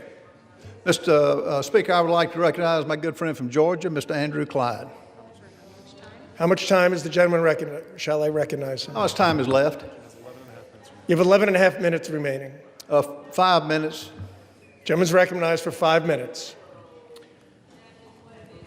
I thank the gentleman for yielding. My good friend, Mr. Norman from South Carolina. Mr. Speaker, I rise today in support of this resolution censuring and condemning Delegate Stacey Plaskett of the U.S. Virgin Islands for inappropriate coordination with convicted sex offender Jeffrey Epstein during a congressional hearing and removing Delegate Plaskett from the Permanent Select Committee on Intelligence and referring her to the Ethics Committee for further investigation. After 4 years of silence on this matter, not a peep during the entire Biden administration, let me repeat that, after 4 years of silence on this matter about Jeffrey Epstein, House Democrats are now demanding transparency and accountability surrounding Jeffrey Epstein and his associates. While their fake outrage is clearly just another disgusting attempt to smear President Trump, House Republicans are taking this matter seriously and are working toward delivering the much-needed transparency and accountability that the American people deserve. This resolution is accountability, page 1. During the House Oversight Committee's ongoing investigation into Jeffrey Epstein, emails obtained by a congressional subpoena, that's right, it was the congressional subpoena by the House Oversight Committee, not the discharge petition that just got voted on, but this was the Oversight Committee's congressional subpoena, has brought to light that in 2019, Delegate Stacey Plaskett coordinated her line of questioning with Jeffrey Epstein in real time over text messages during an Oversight Committee hearing featuring testimony from Michael Cohen. Now, who is Michael Cohen? Michael Cohen was the disgraced former attorney of President Donald Trump. She was asking input from Jeffrey Epstein on how to best question Cohen, and Cohen was himself at that time a convicted felon from 2018. So now that Republicans are exposing Democrat ties to Jeffrey Epstein and his vile crimes, the other side of the aisle has flipped. They apparently no longer want transparency or accountability. Why? Because they don't want the truth.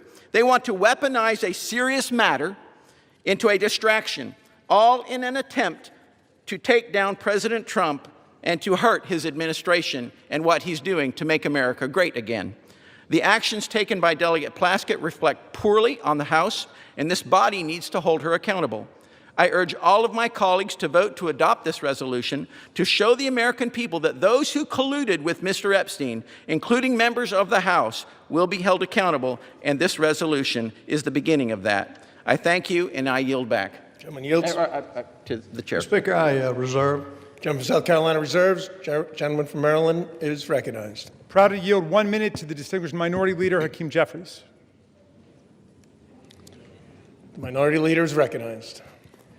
Thank you, Mr. Speaker. I thank the distinguished gentleman, my good friend from the great state of Maryland, the ranking Democrat on the Judiciary Committee, for yielding. I rise today in strong opposition. This resolution, this effort to censure Delegate Plaskett, to rip away her membership on the Intel Committee, is nothing more than a political stunt by a desperate, failed candidate for governor, trying to pander to the people back in South Carolina. Nothing more than that. You want to make the statement about who's brought disgrace to the House? The actions of this House Republican majority have brought disgrace to the House of Representatives from day one of this presidency.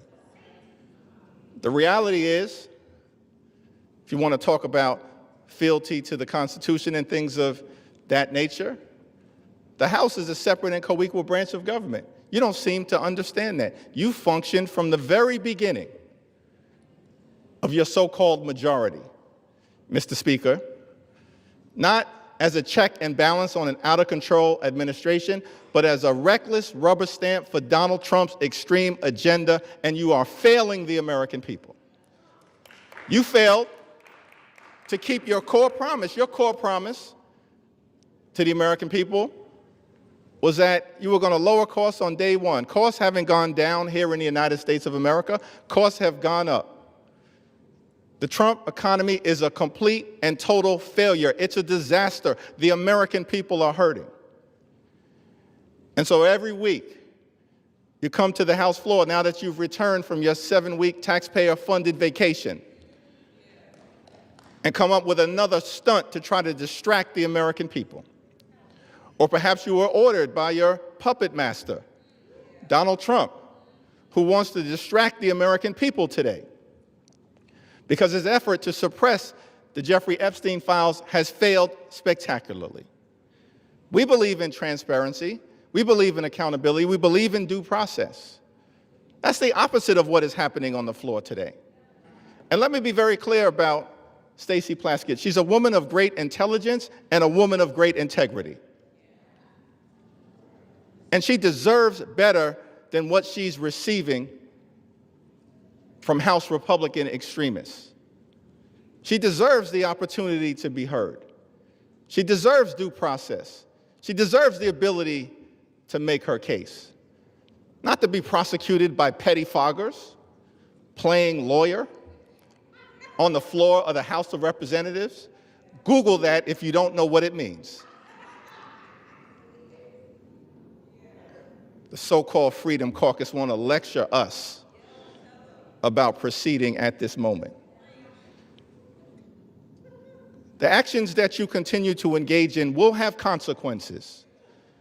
Consequences today, consequences tomorrow, consequences next week, consequences next year, and certainly consequences when the American people throw this House Republican majority out in the aftermath of the election next November. Be very careful about the extreme actions that you continue to engage in. Now, it's extraordinary to me, week after week, censure after censure, and I wonder, is it just coincidence that the last 3 censures we've had on the House floor happen to involve, first, you tried to censure LaMonica MacGyver. And then, Mr. Speaker, Republicans tried to censure Ilhan Omar. And now we're on the floor and you're trying to censure Stacey Plaskett. What is it exactly that those 3 individuals have in common? House Republicans are going to have to answer for the things, the extreme things that you continue to do. And the American people know this is a phony majority. It's a fake majority. It's not a real majority. Republicans aren't doing anything to make life better for the American people. And that's why we're on the floor right now. There's nothing that House Republicans can do to disgrace Stacey Plaskett because House Republicans continue to disgrace themselves. And so whatever happens later on this evening, the American people will hear from Delegate Plaskett beyond this, making her case. The people of the Virgin Islands, I'm confident, will continue to stand behind her. And we will never be lectured on issues related to accountability and transparency and principle and ethics from this group of extreme House Republicans who continue to visit a national nightmare on the American people, bending the knee to a wannabe king, doing real harm in real time, and at the end of the day, your time is coming as well. I yield back. Chairman yields. Hey, how much time do we have, Mr. Speaker? Gentleman has 4.5 minutes. 3.5 minutes. All members are again reminded, including Minority Leader, to direct your comments to the chair. All members are again instructed, including Minority Leader, to refrain from engaging in personalities towards the President. The gentleman from Maryland seeks recognition. No, we'll reserve. Gentleman from Maryland reserves. Gentleman from South Carolina. Mr. Speaker, I find it interesting that the Minority Leader mentioned that, we got a not really a majority. I will tell you, 77 million people are a majority. They rendered the consequences to elect the president that has revived this country from a disaster 4 years under the Biden administration. Let's go back under a little bit of history here about the hearing. The messages show that Plaskett texted Epstein before the hearings that started that day at 7:55. She texted him, the sex offender, the predator on the children she says she protects. They had comments like she told Ms. Plaskett talk about his grades. She mentioned that she had a great-looking outfit. This is from Mr. Epstein. In 10:40, she broadcast a feed cut to Ms. Plaskett showing her moving her mouth as if she was chewing something. And Ms. Plaskett mentioned that she had multiple texts. Well, according to the records, and I don't know how many of her texts came from those convicted of felonies, but on at 2:25, Epstein sent 2:25 minutes before Plaskett began questioning Cohen at 2:28. Epstein messaged back, "Good work," at 2:34, 1 minute after Plaskett finished her question to Cohen. So the whole 5 minutes was pretty much conducted under the direction of a convicted pedophile. And this dialogue, Ms. Plaskett was reached by phone Thursday. Plaskett declined to answer questions about the text messages and directed all inquiries to congressional staff. Plaskett's chief of staff said Thursday she was not in a position to confirm or not whether the Congresswoman was texting with Mr. Epstein at the hearing. She did not respond to follow-up questions. Bottom line, these are facts. These are text messages. This wasn't smoke and mirrors. So it's interesting that they're taking that tact. But, Mr. Speaker, how much time do I have left? Gentleman has 6.5 minutes remaining. I reserve. Gentleman from South Carolina reserves. Gentleman from Maryland. I'm yielding 1 minute to the representative from New York, Ms. Clark. Gentlelady is recognized. Mr. Speaker, I rise today on behalf of the Congressional Black Caucus, the conscience of the Congress, in strong opposition to this resolution.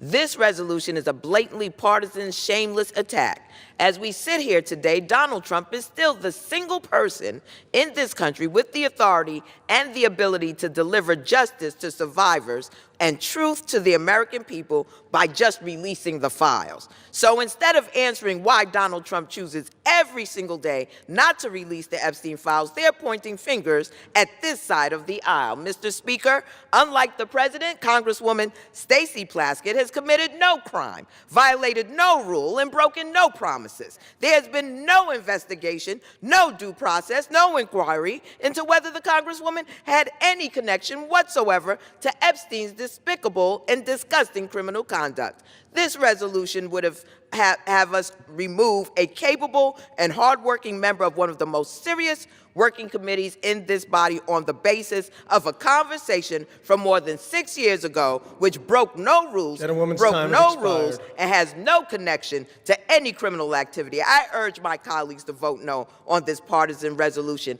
this sham, and I yield back. Gentlewoman's time has expired. We reserve. Gentleman from Maryland reserves. Gentleman from South Carolina. Speaker, I reserve. Gentleman from South Carolina reserves. And we're prepared to close. It's closed. Yeah, I'm prepared to close. All right. Gentleman from South Carolina is prepared to close. Maryland is recognized. Mr. Speaker, thank you very much. I want to start by addressing the young people who appear to be in the audience this evening, because I'm afraid some of my arguments are lost on some of our colleagues across the aisle suffering from Trump derangement syndrome. It seems to have completely warped their minds today, and they're not thinking clearly about the Constitution or about the rule of law. But the young people here will recognize, if they read this resolution, immediately what's wrong with it, because it's replete with phrases like this, that this one incident that they're referring to raises serious questions about the judgment and the integrity and the fitness to serve. Well, I think that's absurd, but in any event, if you think it raises serious questions, presumably you would want the answers to those questions, but you don't get answers by rushing to judgment and turning the whole process upside down. This resolution starts by saying we censure her, we remove her from committee, and the very next component of it says we direct the Committee on Ethics to conduct an investigation. That is the opposite of due process, and I hope at least future generations will understand that's not how we hold people accountable, whether it's under criminal law, under civil law, or under an ethics process, which they purport to want to be launching here. Again, go back to the George Santos standard. The reason we voted against just hanging him out to dry and censuring him and expelling him is because the process hadn't happened yet. And Democrats and Republicans together did it, but they're thinking in solely partisan terms. Even Matt Gaetz, accused of having sex with a 17-year-old was never censured by the House of Representatives. Even with Speaker McCarthy and others condemning him for what he did, we did not censure him. Think about what you're doing to the precedents of this body by trying to attack Ms. Plaskett. And let me just close with a personal thought. I wasn't going to bring it up because I didn't want to embarrass her, but she was one of the 3 finest students I ever had in constitutional law. She was a straight A student in the early 1990s. She's a straight A student in the 21st century. I'm proud not only that she was my student, but that she's my friend and that she's my colleague, and you don't disgrace us in any way. You go to work every day for the people of Virgin Islands, and we're proud of you. And with that, I'll yield back. Gentleman yields. Gentleman from South Carolina is recognized. Mr. Speaker, I find it interesting that the president is occupying the minds of my good friend on the left rent-free. And it's interesting they bring him up every time, and keep doing it. Keep doing it. This president's got a record that is second to none. And I hope our listeners in the audience can distinguish between just words and babbling on when they reject the facts of what's been presented. Texts don't lie. And they can offer all the excuses.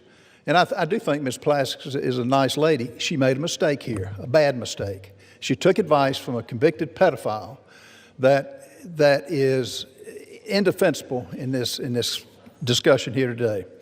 Mr. Speaker, I've listened to my colleagues defend the indefensible. I've heard everything from this is old news to this is just politics. But not a single person has disputed the key fact. Written records in Epstein's own estate documents show Delegate Plaskett sought his input for an official hearing. This is the issue, that alone. Everything else is just noise.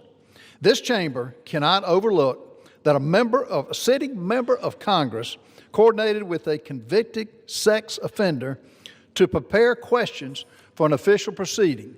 Imagine telling the American people that that's acceptable. Imagine explaining to parents all across this country that Congress sees no problem with relying on the counsel of a predator of our innocent children. Some of my colleagues want to blur the edges, soften the facts, or bury this under procedural fog, noise as I call it. But sunlight is the best disinfectant, and accountability is not optional.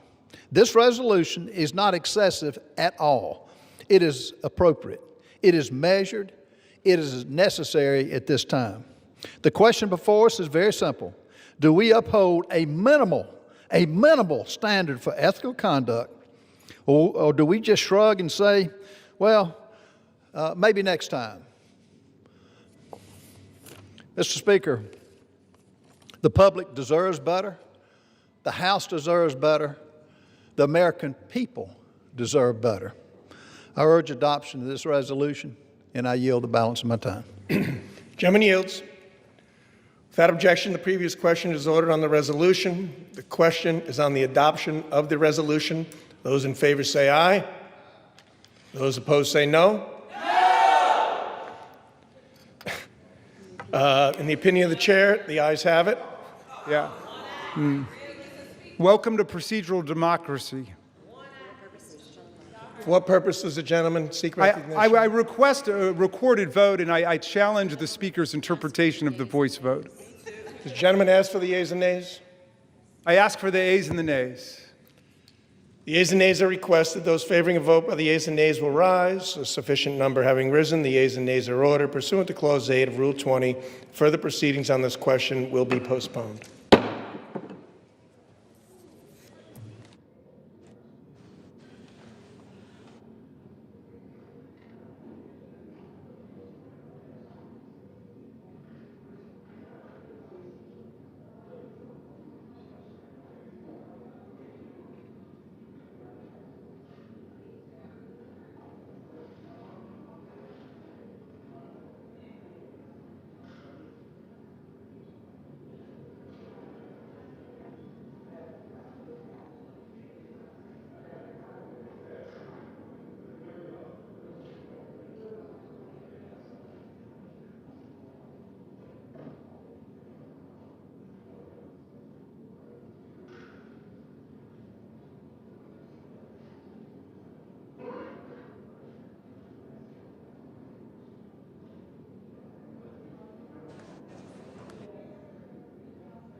Okay. For what purpose does the gentleman from Arkansas, Mr. Westerman, seek recognition? Mr. Speaker, pursuant to House Resolution 879, I call up H.J. Res. 130 and ask for its immediate consideration in the House. The clerk will report the title of the joint resolution.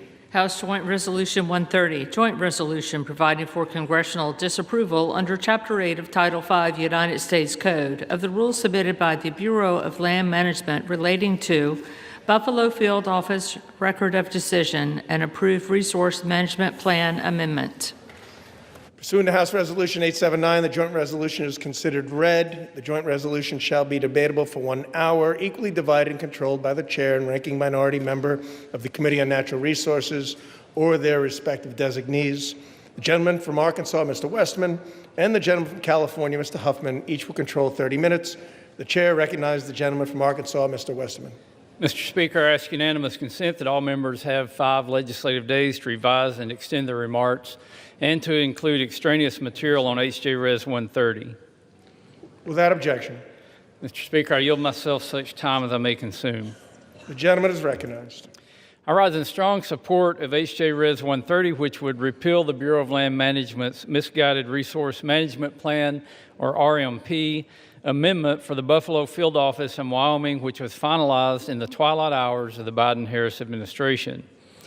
Wyoming's Powder River Basin currently supplies 40% of the nation's coal. The RMP amendment in question effectively halted future federal coal leasing across a region in Wyoming larger than New Jersey and located in the heart of America's coal country. Without repeal, the RMP amendment will end coal production in the region entirely by 2041 and close 12 active mines.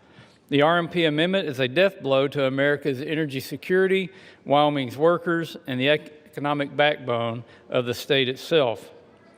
It is projected that U.S. electricity demand will grow by as much as 128 gigawatts through 2029, and global energy demand is expected to double by 2050. Coal is reliable, affordable, and essential to meet the increasing power demands of the AI revolution and advanced manufacturing. The RMP amendment locked up an astonishing 48 billion short tons of coal.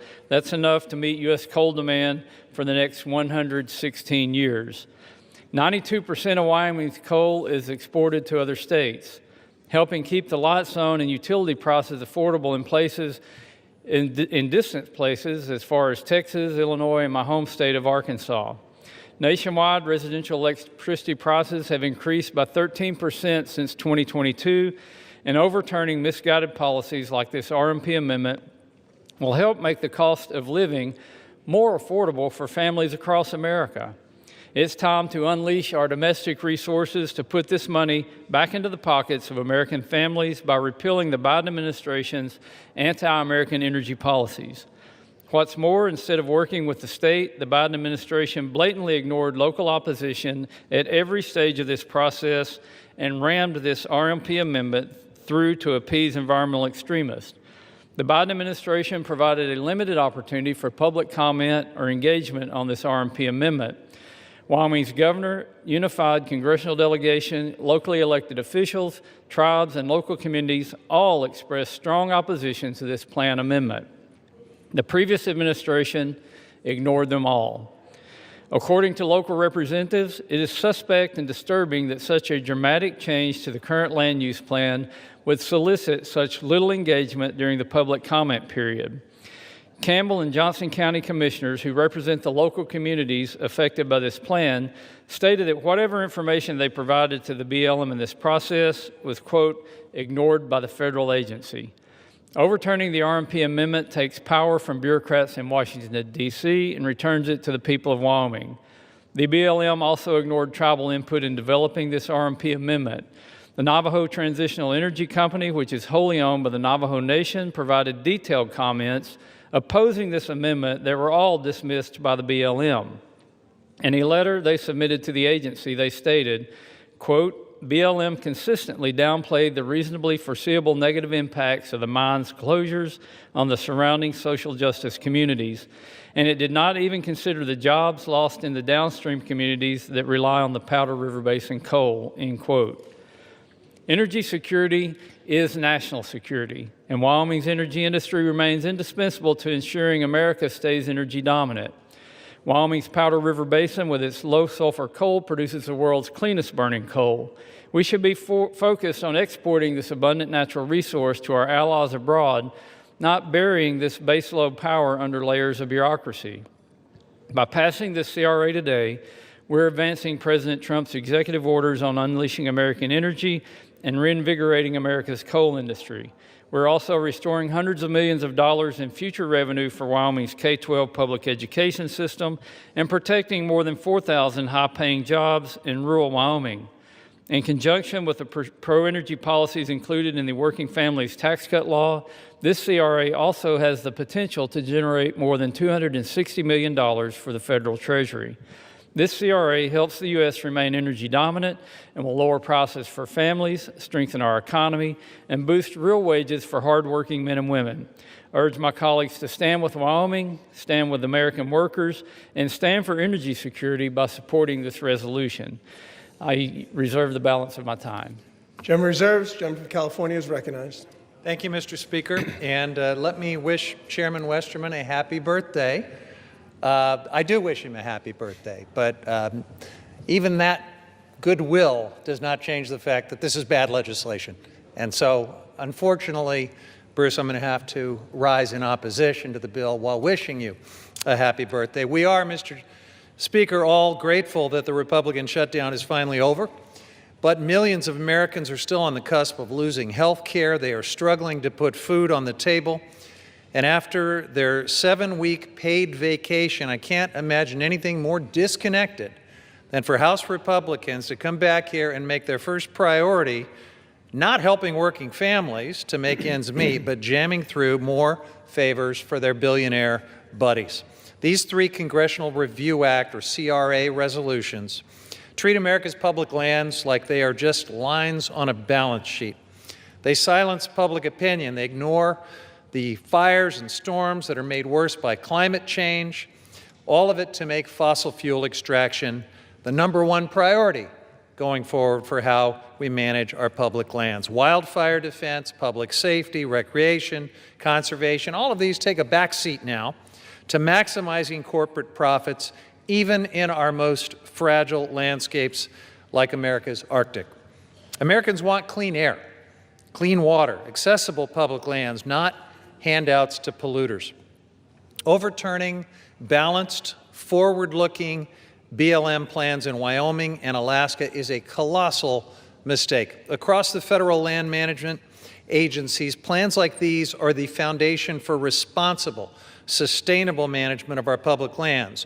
RMPs are the product of extensive public input, rigorous scientific reviews, meaningful tribal consultation, and balancing the activities on our public lands, from energy development to recreation, is what these plans do. They reflect the needs of communities, industries, ecosystems, and they outline a clear vision for the stewardship of millions of acres of public lands.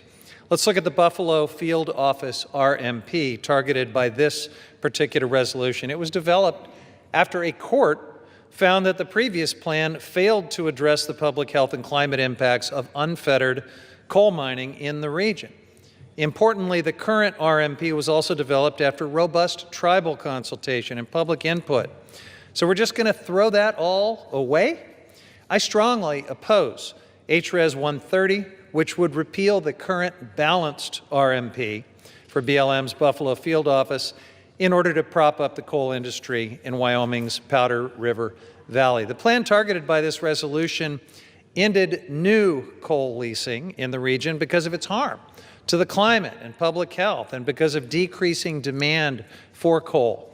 At the same time, the plan allowed existing mines to continue to operate through the end of their current leases. Rescinding this plan means locking us into unnecessary emissions and energy costs at a time when the planet and the American people cannot afford it, and it also puts us on a treadmill of litigation and uncertainty, sending us back, theoretically, to a plan that was already adjudicated to be illegal, or maybe waiting for a new plan to come forward from the Trump